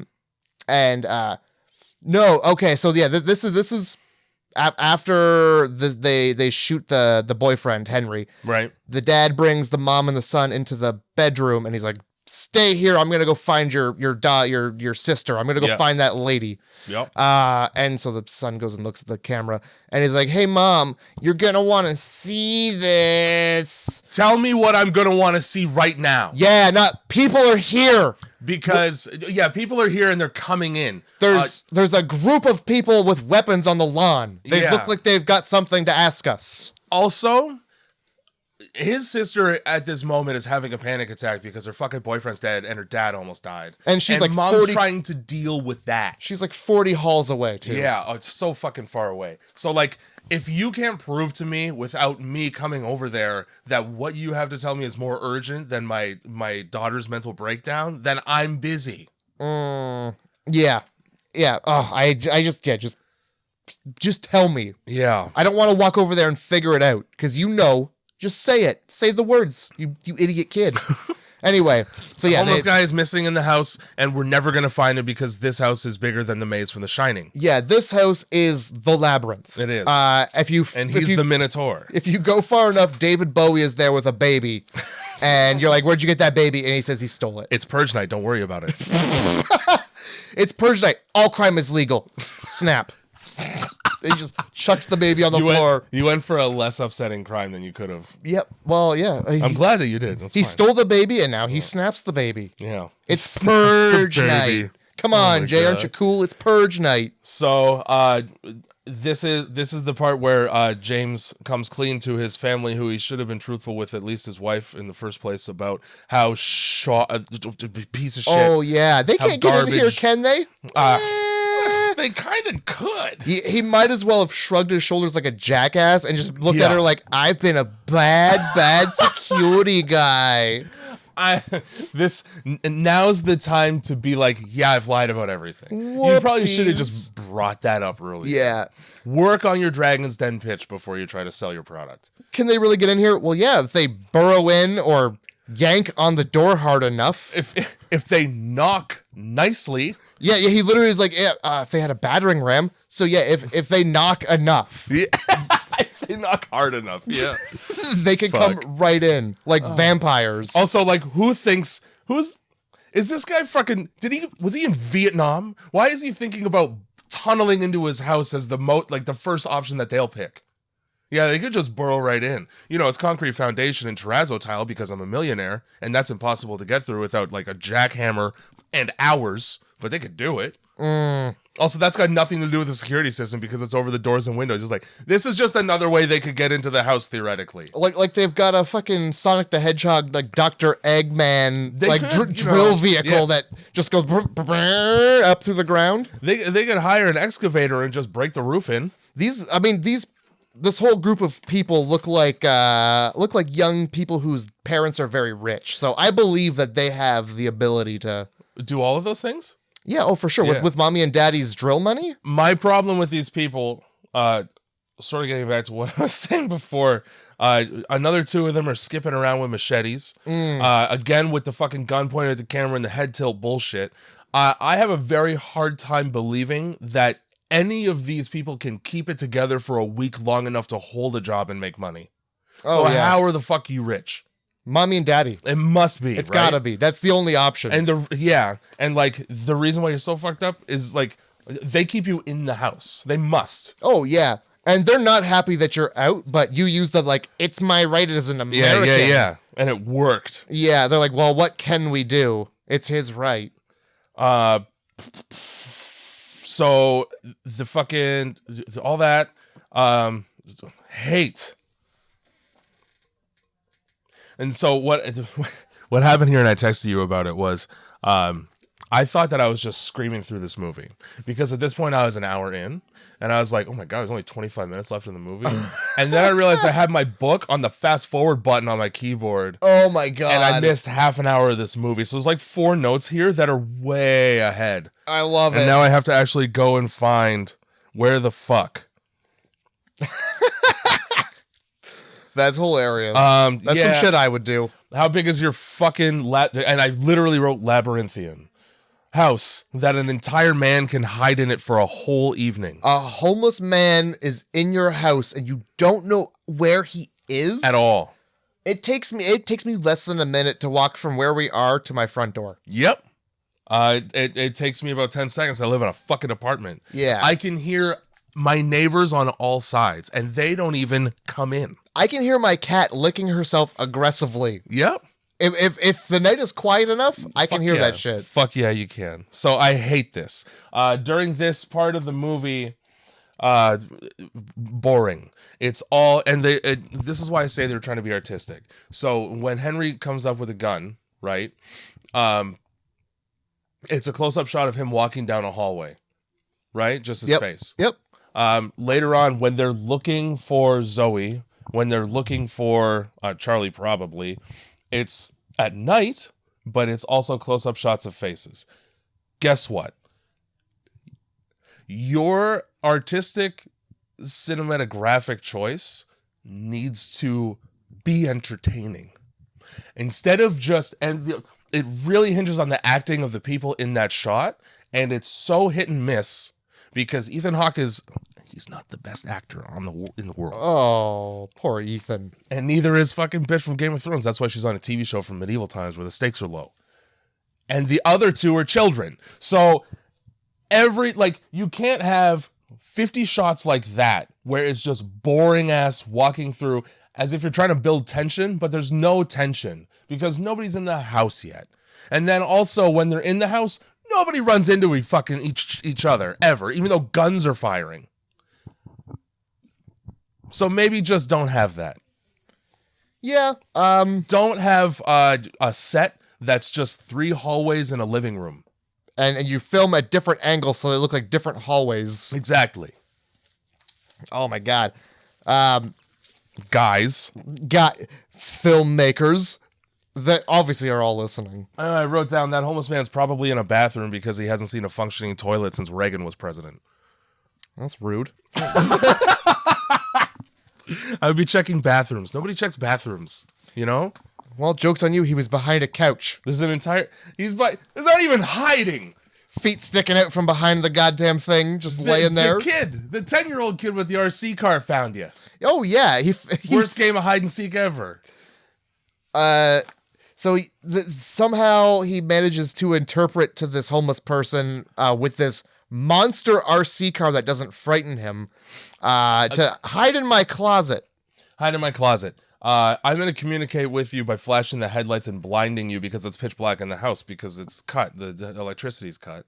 And then I'm going to expect you to follow me without explaining anything, even though I have a voice transmitter in the tank because I can play audio. Guys. He, for some reason, trusts that thing. I don't even know what the fuck. You see that monster baby tank coming at you in the night with its red eye? You're going to trust that? This thing that looks like a pipe bomb rolls up to you and you stick your face right into its lights as if you trust half a baby on tank treads doesn't... like, that doesn't look like something that's going to kill you if you get too close to it. It looks like it's going to kill you if it's in the same building as you. It's a fucking killbot. Yeah, man. It's the Purge, man. You expect him to fucking play the sound, like the song that's on it, and then just guns roll out from the back. Just a needle on a cannon. Yeah. Right into your neck. Bop. Oh, my God. Picked a weird thing to trust and not step directly on with your hobo fucking shoes, which are probably steel-toed. I just want to point this out. When they're arguing about how the house can be broken into, the dad says, well, it's not impenetrable. Nothing is. Not even, he doesn't say this, but not even his daughter. Nothing. She's pretty impenetrable, though. Yeah, I do my best to make sure of that. It's the two things he cares about people penetrating is his walls. House and daughter? His walls and his daughter's walls. Yes! You fucking beat me to it. You took the words right out of my fucking mouth and spat them back at me like a loogie. Oh my God. His daughter's walls, dude. Holy shit. Saying it sounds like a fake last name. I'm going to say it again because God damn it, it does. I hate it. Yep. Let me just rifle through my notes. Yeah. I laughed so hard I lost my place. Yeah, step inside my crawl space. Yeah, he instinctively is like, oh, what's this, a hole? I'm going to climb into there. Yeah, fucking, this feels like home. This is about as much space as I have in the stairwell. Cozy. It's a box within a box. Dude, and it's heated, and I have a light? You know what? I wish I had a panic room. So... It's cool. Fucking Mary's searching for, I assume, Charlie and Zoe both at the same time. Because Charlie is now operating the RC car, and he has not told anybody where he is. He's just somewhere. He's just in a room. One of the many. This homeless guy can't fucking be quiet for 5 seconds enough for people to forget he exists. Because Mary's walking down the hallway and is like, oh, what's that? The sound of a homeless man in my wall? I might as well go check that out. And this is where I get pissed off at the movie if I wasn't already. She walks all the way into the closet and moves the hangers. The homeless man has a knife.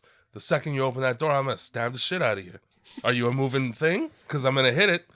And the only thing that stops her from opening up the crawl space is A, she doesn't know it's there, which is me giving the movie the benefit of the doubt. Okay. Or there's another noise on the roof and it's the fucking people outside. And what is it about horror movies and there being a noise elsewhere that makes you forget that you were searching for the source of the first noise? I hate it. There can be two noises. I wrote that down. I wrote that shit right the fuck down. There could be more than one threatening noise at once in your life. Pay attention to all of them. Oh, yeah. You're already there. Open the fucking crawl space. Just take a peek. Fire the gun. Fire the gun once. Through the drywall. Yeah. Fine. Who cares? It's Purge night. Yeah. Live a little. Sorry. What if these people get into your house? They're going to cause more damage than a bullet hole. And they do. Yeah, they fuck. But, instead of just kicking the Bristol board that's preventing you from seeing a homeless bum in your child's closet. Yeah, and it's not even like, it looks like it has pins in the corners so that he can actually fucking affix it to the wall again. Yeah, but this guy doesn't do that. It's at least tape. He takes it and he just goes, that's fine. It's not even up, it's not even covering the hole. And then he does 1,000 loud things. Yeah, he does. Turns the flashlight off, slams it down on this little whatever table. Like, fuck's sake. Those noises are happening a foot away from you. Yeah, man. Deal with that first, and then who gives a shit about what's on the roof? Yeah, that's outside still. Yeah. That's not in my kid's room. Your priorities are just out of whack because you're a shithead. Christian Bale kills his henchman and the gun magically transports from one hand to another. We get a little jump scare where the daughter, as the son's driving this fucking car around, she like jumps in the way and she's like, "Hey, what's up? Yeah, I'm gonna go hide in your spot." And there's nothing he can do about it because he can't communicate through the... Drive it into her face. If she doesn't understand that to be a no, then she sucks and deserves to be stabbed. Just literally go from left to right with the vehicle. Yeah, you could... Yeah! Either way. You have the headlights. Learn Morse code. N-O, that's 2 letters. Bip, bip, bip, bip. Oh, it did it. You might have been... You might have been spot on there. I don't know. I have no idea. Bip, bip. Actually, I know that O is 3 dashes. Okay. I don't know what N is. Well, I'll tell you, S is 3 dots. Yes. So here we are. And dude, if we're ever lost at sea, we're good. Everybody's getting an SOS. Dude. From me? I'll send the aliens an SOS. So as we're sending out an SOS, shout out the police and Sting specifically. Yeah. Oh, dude. She's got Henry's gun because remember Henry brought a gun? Yeah. Remember how there's another gun in the house? Oh, there's more than one. You know how there's... James is just in charge of the rest for some reason. Yeah, and no guns are distributed until like the very end of the movie. Yeah, until you see it happen and you go, he should have done that earlier. You know what I would have done is during the whole negotiation bit where he's like, "Hey, listen, you guys are fine. Just send out the homeless guy." I would have been like, "Hey, guess what?" And just gun through the mail slot. Yeah, just shotgun. Now, done. I highly doubt that that's bulletproof glass because that seems like an overhead cost. It's probably just glass. Maybe it's 2 panes, but a bullet will go right through there. Mail slot. Yeah. Shotgun mail slot. Fine. Just boom. How about that? There's your homeless guy right there, fuckface. Purge night, bitch. James, while he's trying to find fucking Hobbs McGee here, really tries to find the man hiding in his house by clomping the most loudest way possible around his house. Oh, he might There's as well nothing be. quiet about what he's doing at all. If I was hiding in your house, if I was hiding in this house, I'd be able to if you were stomping around like a goddamn Norwegian troll the whole time. Well, yeah, if somebody was reshoeing a whole fucking stable of horses upstairs, you're gonna have some noise cover for sure. Jeez, Louis, nobody in this movie knows how to play hide and seek worth a shit. Except for a homeless man. I guess he's had too many times. Speaking of, this is where a bad idea goes wrong. Yeah. Because Mary's just walking around and she bumps into the homeless guy with a gun to her daughter's head. Yep. So how did that go wrong? No idea. How didn't you just shoot that homeless man right there? Isn't that weird? How did you let him get the jump on you when he has to crawl through a Fred Penner style hole? How did you let that happen? How did you let him move the shoes out of the way and crawl out and then stand up? She must have gone into this crawl space head first and then was just met with hey, knife. Now give me the gun, please. Yeah, she must have been looking the other way. He must have been standing up and Yeah, or she backed in. She went in feet first. She went in ass first. Maybe Henry's alive in here. That's not good. She's going up skirt first. Yeah. Holy shit. So yeah, Mary's walking around the dad's walking around and he bumps into this. This situation. The situation. The homeless man is like, hey, put the gun down. He's like, here's the problem. You need to get the fuck outside. And he goes, I don't want to go outside. They'll kill me out there. And he goes, you're making this difficult. He says you're making this more difficult than it needs to be, like 3 times to the man he's trying to facilitate the murder of. Yeah, come on, just die. Yeah. Come on. I don't want to hurt anyone, but I'll shoot your daughter. And then Mary shows up from behind, shaking like Michael J. Fox with a gun in her hand. Like she's never shot a homeless person before. So you have a day for it, Mary.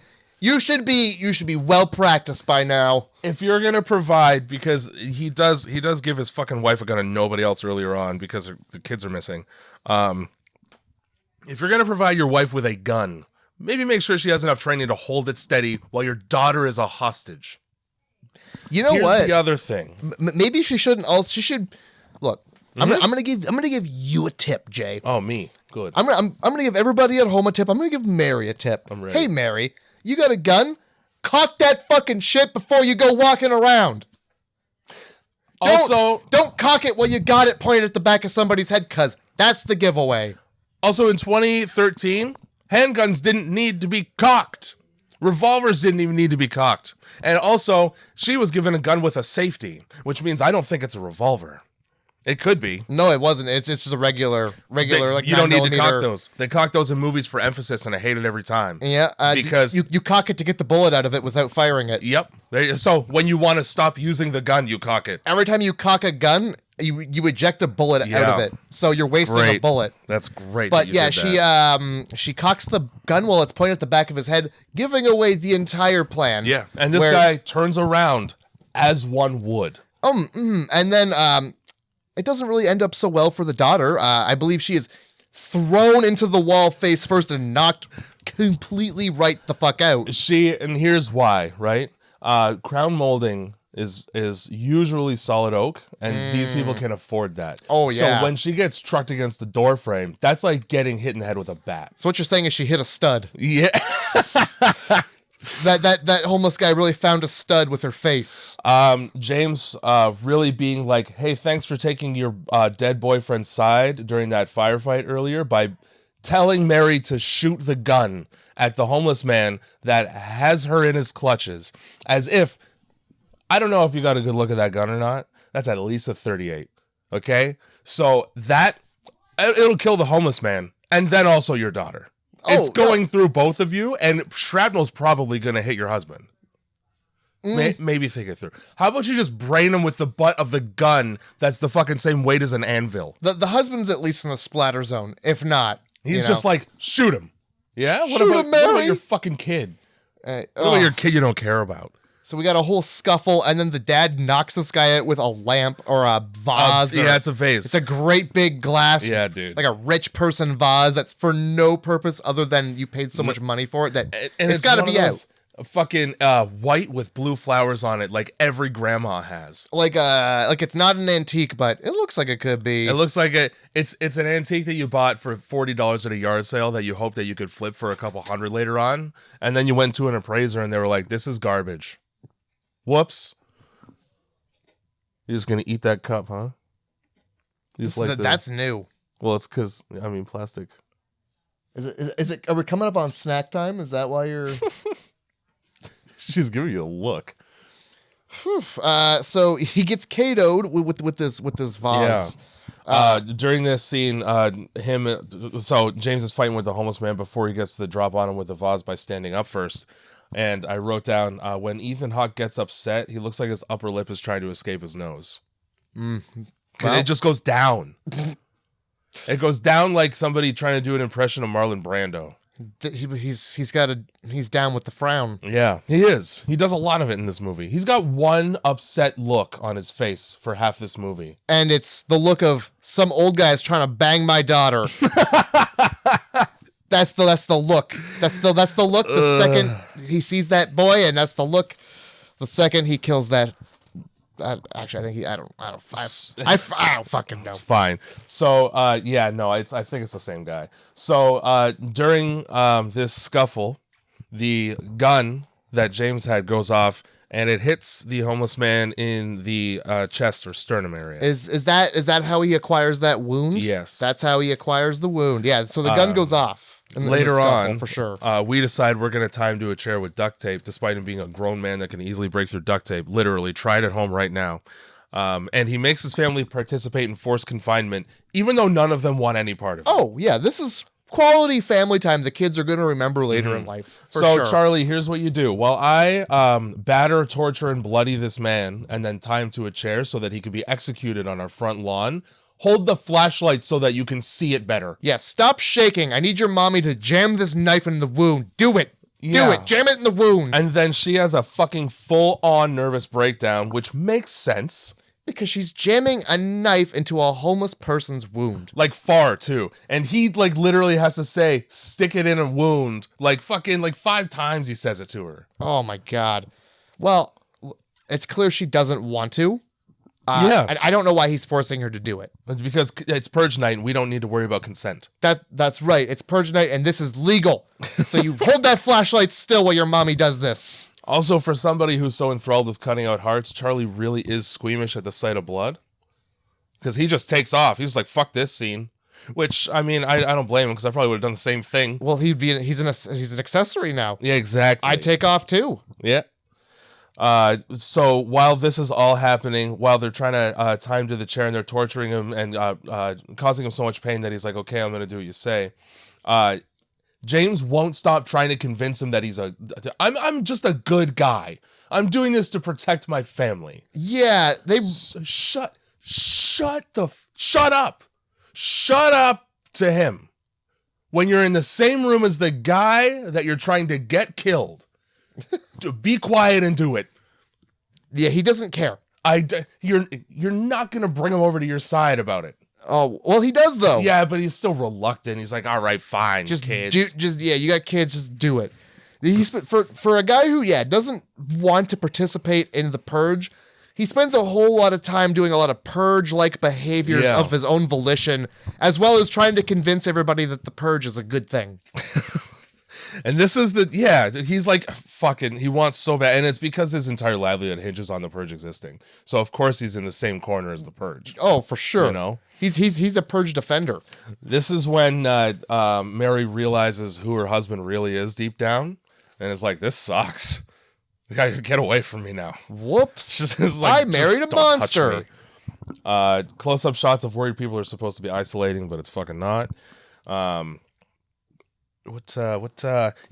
So this whole conversation happens between fucking Mary and James now about the ethical dilemma of killing one person to save several, which is it's a very easy one to solve. You just kill the one person. It's a numbers game. You ever see the train track analogy? Mm-hmm. So it's the same thing. That's what this movie is. Yeah, at that point, it's like, how much of a mess do you want to clean up? Little mess. Well, because you're the only one left. The train's gone. Now you just have body parts.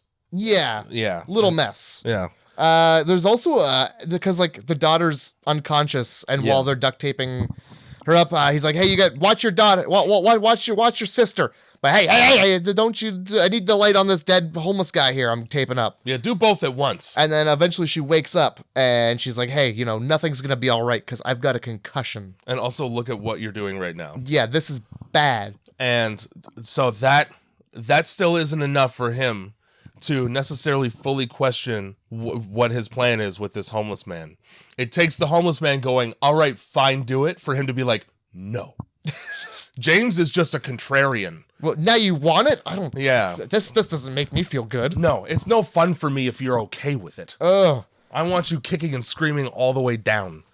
I think at some point he also like apologizes for shooting Henry. Like, you don't need to. No, you don't. It's Purge night. Also, he shot at you first. Yeah, it's your own house, and he's even not on Purge night. If somebody fires a gun at me, if I have a gun, I'm going to fire a gun back. He's also an adult trying to fuck your daughter, man. Yeah, get him. That's true.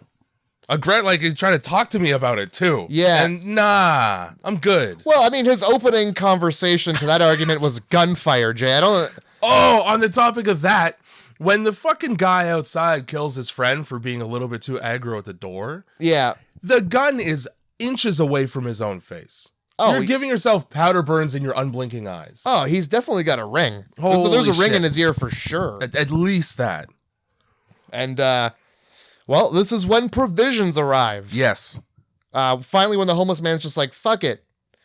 This is when it's too late because provisions have arrived. They certainly have arrived. Wait this whole time, homeless man. Yeah. Till when it's too late to give yourself up. Give yourself up. Ding, Great. ding, ding. You missed the fucking bell. It's like playing Operation.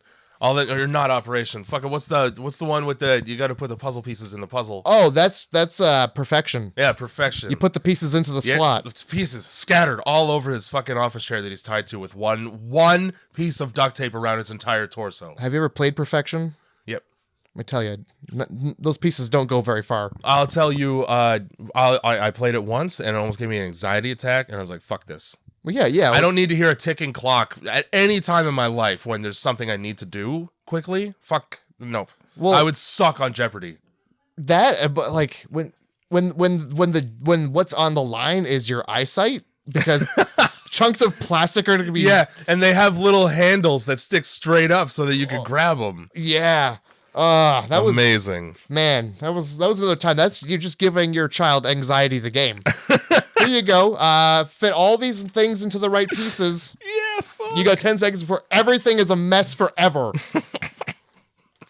Good luck finding half those pieces. Yeah, you lose it. Yeah, it's like Nerf bullets. They never went anywhere. Half the time they jumped up and landed right back into the fucking... Oh, so you win anyway. Sick. It's like doing a trick. So yeah, at this point, the provisions are, I guess, chains in an all-terrain vehicle that's able to back up a little bit. Yeah. So what are we going to do when we look through the people and we see them attaching chains and there's a very large vehicle on the other side of those chains, and their intention is obviously to pull the doors down? I know. Let's stand in front of it. Hey, this is when we're going to stand up for ourselves. We're going to choose to fight now that there's more people here with a vehicle and more guns. Not when they kept coming up to the front door with the window I could see them out of, and so could the barrel of my gun. Yeah, not when I can count them on 2 hands. Now I need my feet too.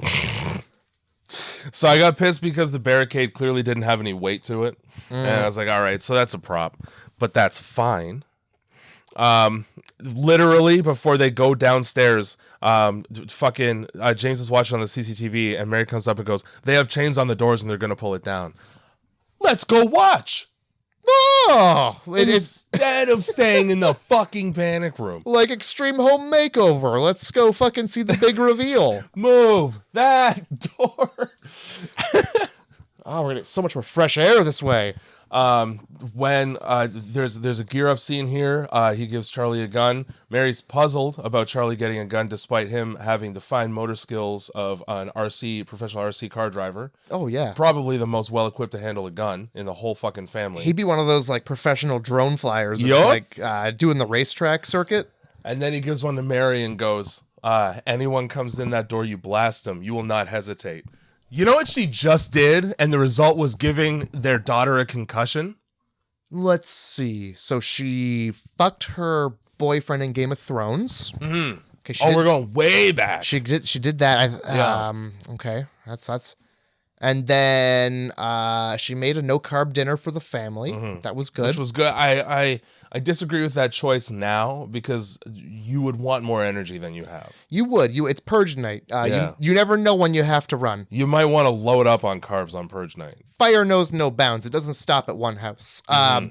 So, yeah, she did the nice dinner. I think she heard some gunfire, which was pretty cool of her. Yeah. Pointed that out. And then she hesitated to blow this dude's head off and also waited too long to cock her gun. And now her daughter's got ECT like a fucking football player. She certainly has something.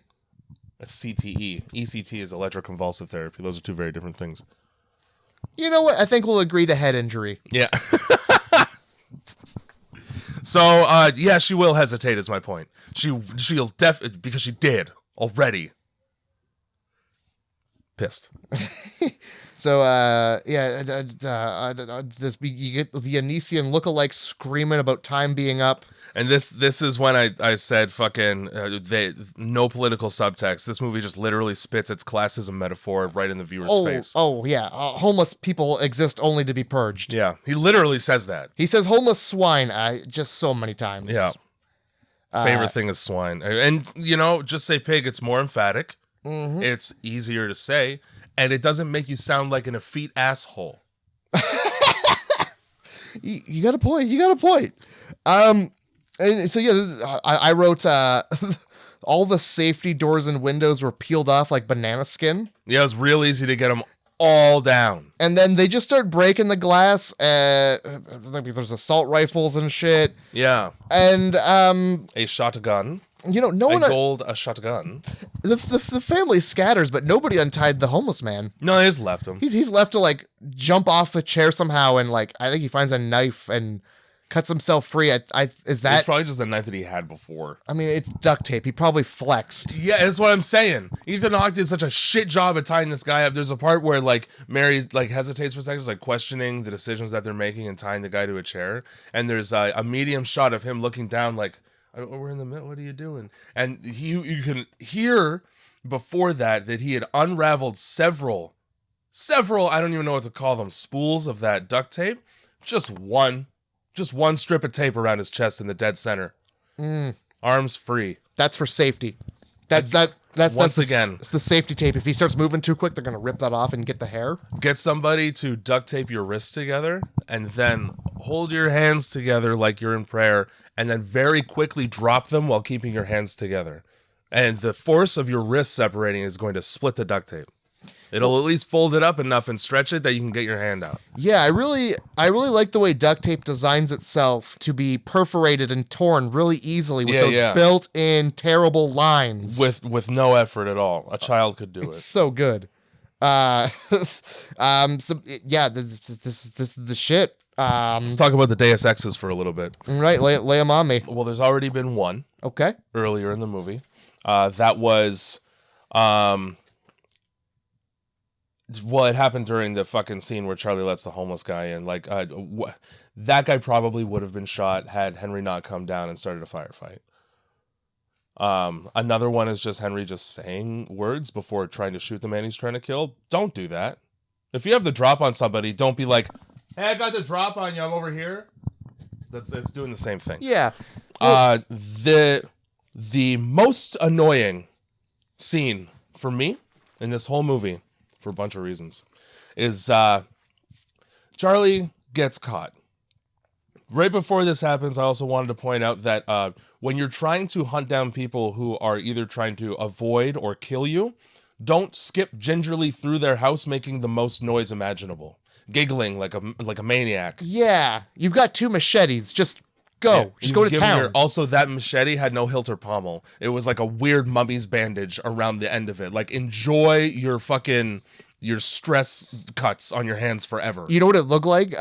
When you buy like a ninja sword from the dollar store. Yeah, and that like shitty rope unravels after an hour of using it. Oh, yeah. So Charlie gets spotted. He's got a gun. It gets kicked away because he's a child and doesn't know how to hold on to things. Yeah, there's a mask in your face jump scare. There was 2 jump scares in this movie for me. I don't give a fuck about that mask in your face jump scare. It got me. Me. I'll admit it. The daughter jumping into the camera, like on the melted baby, and they both got me. All right.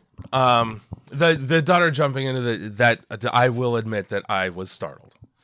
Now, this masked killer, who a friend of his has already been murdered, and everybody has resolved outside to murder everyone inside.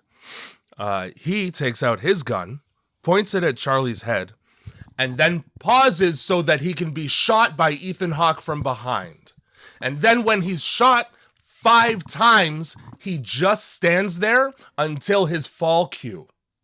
There's no visible reaction because it's all CGI gunshots. And he doesn't respond at all to being shot in the chest 5 times. Yeah, I feel like when you get shot with a bullet, it goes through you, but it's still like you got time. Like it's going pretty fast, and it's a bullet. You know. Yeah.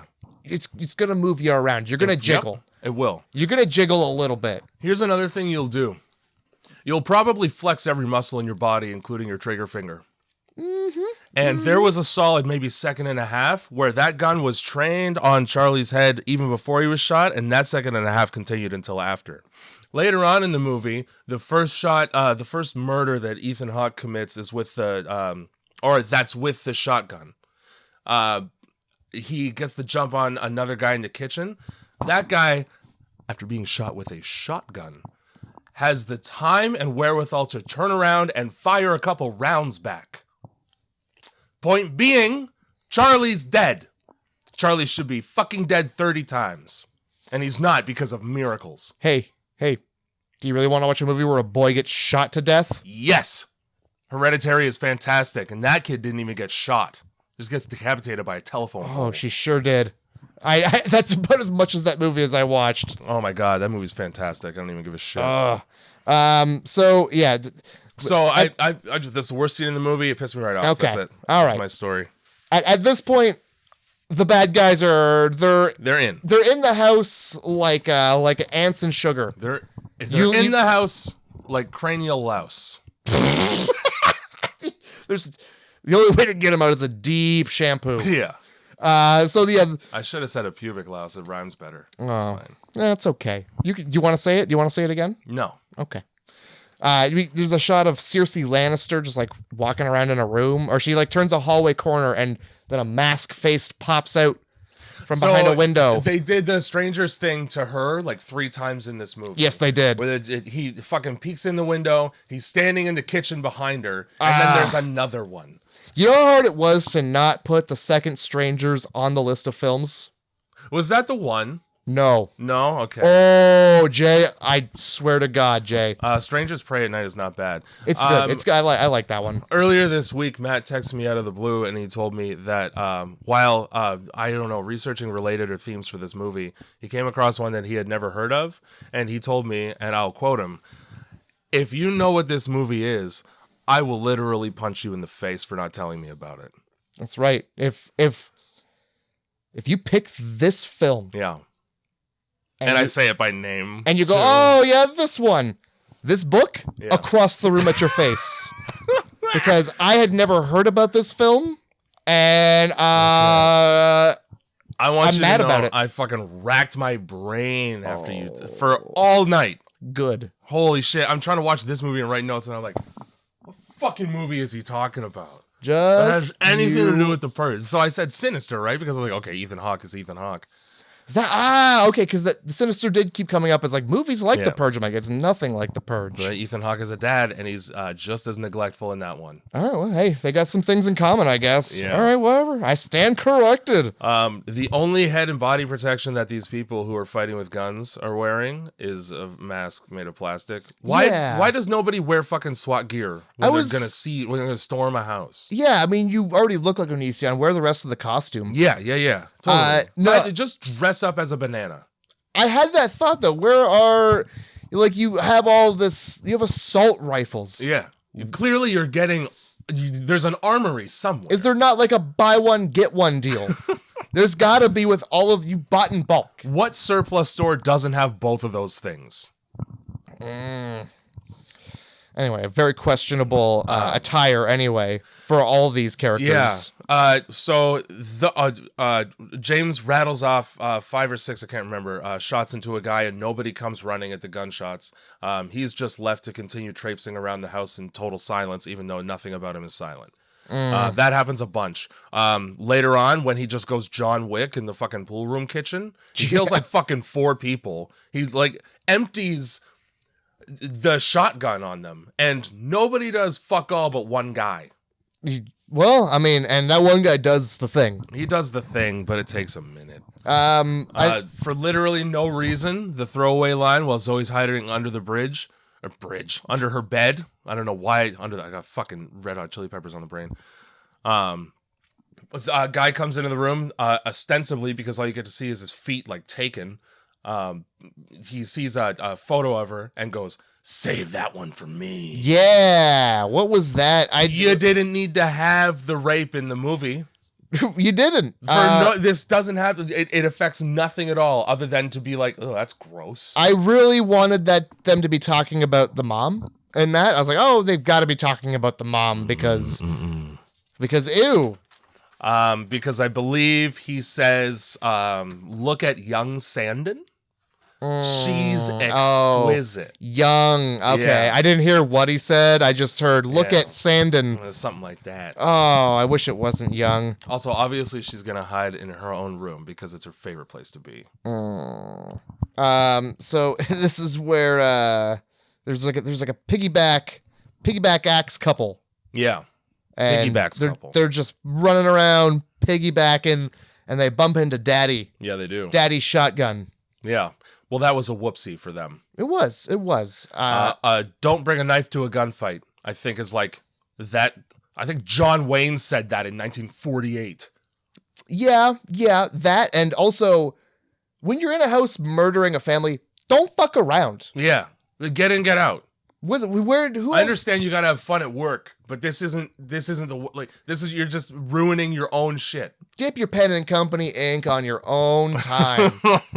Because you just bumped into Daddy's shotgun here, and he's not happy. No, he's really good at using it suddenly. Yeah, so he blows her right off the pool table. Oh yeah, she like jumps up on the pool table with the axe above her head, and for all that effort, she's just boom. Oh, the billowing white gown floating in the center of the room like a banshee with unfinished business. I'll aim for that. Yeah, the thing screaming and wielding an axe. Yeah. Target number 1. I'm angry at the shot with the axe because it was really cool, but you can tell that it was edited in post because he buries the axe in the guy's back. Oh yeah. But then all of the movement in the scene once the axe is in the back is done. Everybody's standing still. And it doesn't make sense. So what I think happened is they had like that green screen suit or some shit like that. And Ethan Hawke just buried his axe in an object. And then they put him in afterward. And then they just went right to a shot with a pretty seamless cut of him with his hand on the axe handle. And the guy just dead there. That could be. It didn't feel organic. When I saw it, I was like, that looks weird. I was really impressed by it. I thought it was... So was I. That's a bummer, you know? Yeah, So he does that. And then in the scene, this is where he blasts a bunch of holes in his nice, so nice. He puts at least two additional holes in that pool table. Which is already fucked. It is 10 pockets. Maybe he can blame it on them and like collect insurance or something. I don't... If I was an insurance company, it was Purge night, man. Yeah, I don't know. Act of God. Yeah, it's like a tree falling on your car. I can't do anything about it. Oh, shouldn't have been driving. Yep. What were you doing? Playing pool with a shotgun again, huh? Drunk. 90% of the gunshots in this movie, the wounds are CGI. The only person that they gave squibs was Onision. Oh. Because that was supposed to be like a climactic kill, and then it wasn't because it was a false climax in the movie. So why even bother? I mean, points. All right. Why fake gunshots? Why fake gunshots? Just put squibs on people. It's a lot more fun. Mary gets cornered by this fucking machete wielding freak who just starts fucking tickling her. Oh yeah. That made me uncomfy. Yeah, that was weird. That was really, really weird. And then here's the problem.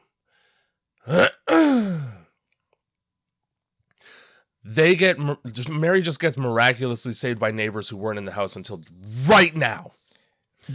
Somebody sees him on the CCTV, right? Yeah. So them just walking up and killing the people outside. Yeah, they just show. Yeah, they don't be like, hey, here's the neighbors. It's just everyone from Grace's party. They're wearing the same clothes. Well, yeah, but you don't know that if you're dumb like I am. You just go, oh, there's people. All right, like I know they're the neighbors, but because I've seen the film. Just be like, oh, what are we in for now? More murderers in the house, right? But like, oh, look, the neighborhood's coming together to help everybody. That's pretty. Oh, that's a positive angle. That's balling. Look at that. They're blasting these people who are super prepared to kill people, but not prepared to hear people walking on wet grass behind them. Yeah, no, it's because when you're stomping around, when you're skipping around in shoes on hardwood, grass is too quiet. That shit, that's where you get that elephant logo when you move into a new house. And like the logo is so that it's supposed to indicate that an elephant could walk on this and it won't creak. Ah, okay. They got that elephant grass out there. Well, I would hope so with all of the upgrades they've done to their house. Yeah, that's important. So yeah, the interracial husband and wife who are obsessed with cookies, just show up in the fucking nick of time, machete over the head. It's about to come down just to save Mary's life, and then walk away having said nothing at all. Right away, why are you in my house? How'd you get past the guys? Why aren't you talking to me and picking me up off the floor? Oh, I don't trust either of you now. Can I see that gun? I can't? Red flags. Red, why won't you give me the gun? Tons of them.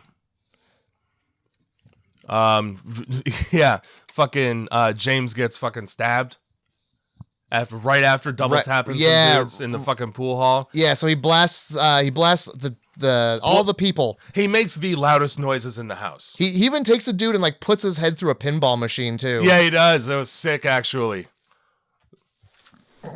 That's cool. Get off of there. Kitty. Oh, you don't like Kitty on paper, huh? No, she's gonna make a whole lot of noise. Get off of there. No, we'll just get all the way off. That's that. There, you can chill there on the soft couch.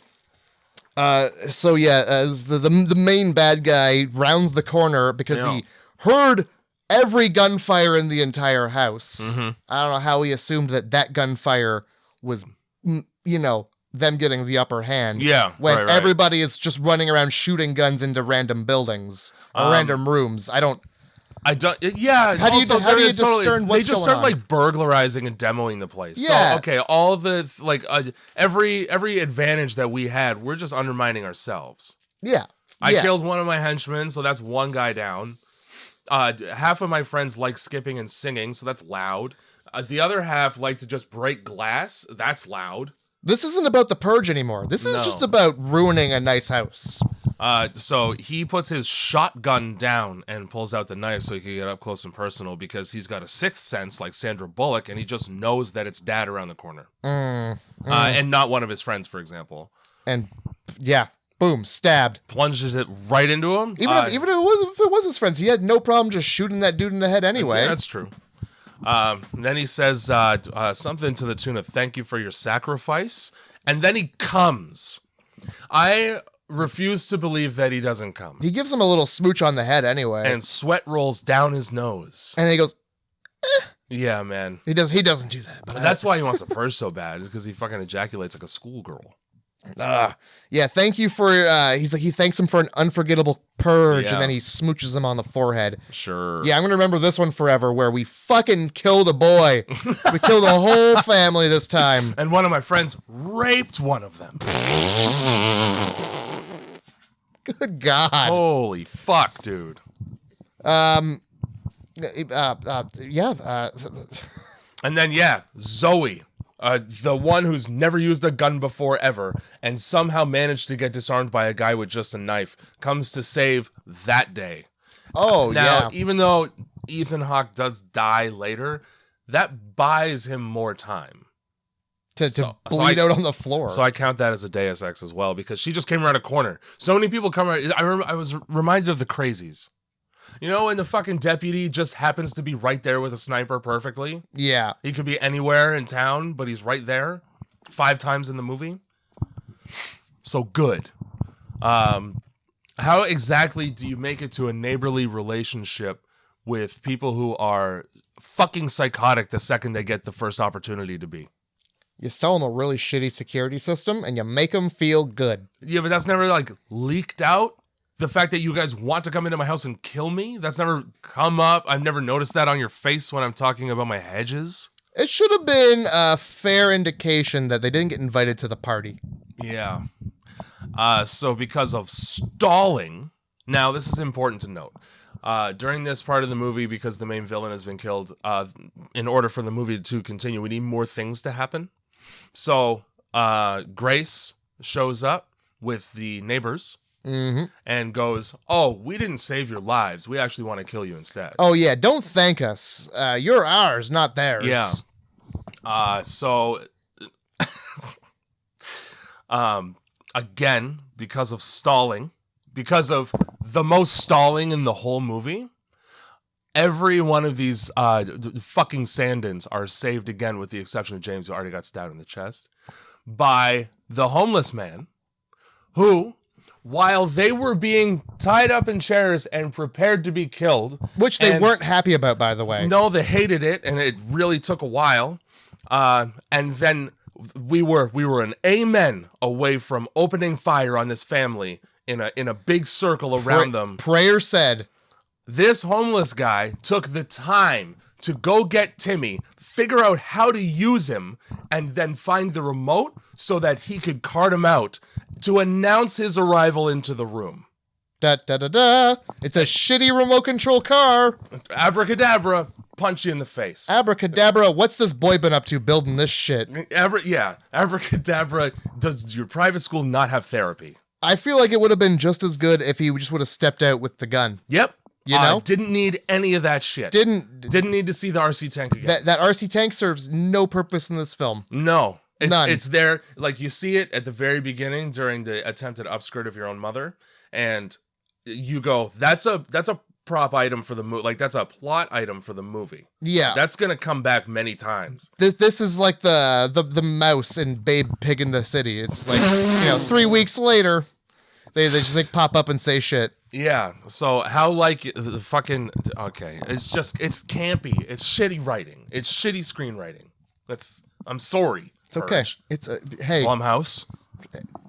It's okay. It's a Michael Bay. Michael Bay. Thank you. That's all I needed to hear. Michael fucking Bay. That makes so much sense. In the time it took for him to get Timmy all set up, fucking James was stabbed and killed. So he took the L so that he could, I don't even know. Seemed like a badass. Yeah, sure. He just wanted a badass entrance. Yeah. We got, for some reason, the homeless man really draws it out and then finally shoots a guy. Yeah, he does, doesn't he? He takes the blonde neighbor, Grace, her name. He takes Grace hostage and it's just like, hey, don't kill those people or I'll kill her. Yeah, what's it gonna be, guys? And then they're just like, bring it then. Oh, yeah. Which is so stupid because, we'll try again next year. You could just say that. Yeah. Oh, you got us. You win this round. But they're like, shucks. Kill us. Yeah, fine. We'd rather be dead than live with these shitty houses in this shit neighborhood. Yeah, this fucking security system that sucks. I just watched it get torn down by two chains in a car. Yeah. So I want my money back. At some point, they're like, yeah, we saw your security systems go down, so we thought we'd just come in and take advantage. What the fuck does that mean? I mean, seeing that, I'd be like, well, that could just happen to mine, and I don't even have the good one. Yeah, He's got the good one. Well, yeah. He's not selling you the best one. Maybe he is. He's going to tell you it is anyway. So the plan is, nobody's dying. Yeah. Nobody dies anymore tonight. We're just going to wait, because we probably got an hour and a half. Yeah. This is when Mary becomes my favorite person in the movie. She sits everybody down at the table. Homeless man, fucking shotgun right in front of her. Cool. She's not even touching it because she doesn't give a fuck. Doesn't need to. I'm hard. Homeless guy standing right behind her like, well, just in case, we're good. And Grace reaches for that shotgun during a moment while Mary is watching her two children mourn the loss of their father. And she just grabs that thing and busts it into her skull. Oh my God. And then takes her face and puts it in the glass table. Oh, fucking Grace gets a good whiff of the butt of that gun. Oh, for fuck's sake. Right in the honker. I wrote, Grace is gonna wish she was dead when she gets the bill for that fucking nose job Mary just gave her. Oh my God. And then she goes, I said peaceful. Dude. I think she goes on to be like, so how was the party, guys? Yeah, how was the party I wasn't invited to? How was the party? Filthy party. Also, and like the fucking one husband says, "Go fuck yourself," and then Mary's like, "I didn't hear you," and then he plays along. It's like, don't tell the person with a shotgun to go fuck themselves on Purge morning. Yeah, no, we haven't heard the. No, it could still be we could still purge. Horn sounds. She goes, "Everybody get the fuck out of my house." Again, just the dick swinging in the kitchen. Oh, yep. Just bruising her knees. Yep. Homeless guy, as he leaves, she says thank you, and he says good luck, which after that ordeal is probably all you'd get from me as well. Yeah. I like that. It's like, yeah, peace. Thanks for saving me. Not, you want some breakfast? Do you want to live in this room for a bit? Breakfast? Look how many rooms we got. We couldn't find you for forever. Get in here, My scamp. husband's dead. More room for bums. I haven't had jungle fever since I was a teen. Yeesh. You know? So yeah. Tons of sirens. Yeah, sirens. And this is when I wrote, okay, this is the last thing I want to bring up about the practicality of the Purge. Okay. As on the whole. All of these sirens are for hospitalizations and people who either didn't hear the siren and are still purging, or people who just people who need help, probably from service sector. Okay, so let's run down the list, and this is going to be a short list because I didn't write everything I wanted. Okay. Because I wanted to keep it light. All of the things that I figure are going to be seriously affected by the idea of a purge, okay? Okay. First of all, renovation costs. You got people pulling fucking doors down to get into houses. Oh, there's going to be so many bullet holes that are going to be spackled. Yep. If there's bombs allowed, so infrastructurally, everything goes to shit. Because all of your tax money, which, by the way, your taxes are at 80% of your yearly income, in order to cover the cost of EMTs, fire, and police. Because the next day after Purge Day is the most important day of their jobs. Busiest day of it's like Christmas. You're never going to get a bed in a hospital. You better get sick before Purge night that year. Yeah, oh yeah. I was like, this is really bad for anybody who feels like having a heart attack that night. Yeah, no, you're fucked. Oh yeah, because they're not gonna even if you have a heart attack, like no. I think there's a news story where they're talking about how hospitals are already turning away people, and it's like halfway through the night. So EMT bottleneck because there's not going to be enough people who know CPR to save lives here. Nope. Who's in charge of cleaning up the bodies? Who's in charge of cleaning up the mass grave in Times Square? We're gonna worry about that when it starts to stink. So tomorrow we'll let the seagulls start with it, and we'll see where we are in a week. Fucking then also you're not caring about roadways, you're not caring about streetlights the rest of the year because your budget for like city improvements has been spent. It got spent in a day. Power washing blood off the highway. Yes, and yourself. And the only way that you could probably you would have to be selling people who are participating guns and ammunition. That's the only way that you can recoup the loss from the damage. Oh, shit. And this is happening all over America? And it's better? How was America before? Well, take a look now. That, I guess. I don't know. Holy shit. I don't understand how having it one night makes it better than having it all the time. No, you're just sandwiching all of that into one night instead. It's scarier. Yeah, you can't go outside. Yeah, there's horns that signify when it gets bad. Yeah. I hate also that it's 7 to 7. It's not even day out. And what if you work midnights? You're fucked. Yeah. I can't purge on my break. I mean, I guess you could. Theoretically, you're just like, I'm gonna go out for a smoke and a murder. Better have a long-range weapon. Yeah. Depends on where you work. Can I go up to the roof of the warehouse real quick? I brought a sniper in today. I'm going to go for a smoke. Do any of you want to come with me? Do any of you want to come with me, please? I'm really craving a smoke. As you just the biggest, shotgun outline up your pant leg. Yeah. Guys. No, I buy them by the carton. It's fine. There's coffee outside. The tarp. By the tarp in the hole. These are native reserve smokes. They come in a large bag. That's the movie. You get end credits like right away. And after that, there's like some radio thing. Some guys like talking about how it's the most successful purge yet, and so I'm tripping over bodies in L.A. Yeah, and then some guys like, I lost my kids. My life is over. This country sucks. It's a successful purge. Successful purge. Fuck, 6 out of 10 from me on 6 this. out of 10. Yeah. I went 7. All right, you liked it more than me. Yeah, I mean, the things I was annoyed by, I was very annoyed by. I didn't hate it, but I wasn't like, hell yeah, the purge. I like the other ones better. This one wasn't bad. I don't remember the other ones well enough to like them or dislike them. I know that I hate that scene, but aside from that, they're just more extreme. There's just more going on, you know? People are crazier. Sure. You don't get a couple crazy people. You get a whole whack of crazy people. Yeah. Wilds in the street. I don't like that people are putting on makeup and shit. That's one thing. All right, fuck off with that. What is it? So that you stand out better? Like, okay, I think it's Anarchy. There's a gang of prevalent murderers, and they have like sugar skull makeup on their face. Right. The black and white. And it's like, okay, cool. So now I can see you from a mile away. I know that you're fucked up because you did that. And then if you do something, like if you kill like my sister, and then I see your face, like I know who you are right away. It's just okay. It's bad. Good points. Bad I mean, choice. look, no like normal fun-loving person puts a mask on kill night. No. That's you're outing yourself. That's something a crazy wild person does. Yeah. So I mean, and if you're trying to get the drop on people, keep it in the closet. Face paint, that's worse. It is. That it took work. It's not just one elastic string. Yeah. So it's like fucking sitting in the mirror for 2.5 hours. So yeah, those are the people out of their mind. Kill them first. Yeah, those are the people with nothing to do before Purge night except for get ready for Purge night. Oh yeah, they take the week off. They need to be prepped. That's the movie though, guys. The Purge. The Purge. It's entertaining if you ignore the shit that sucks about it.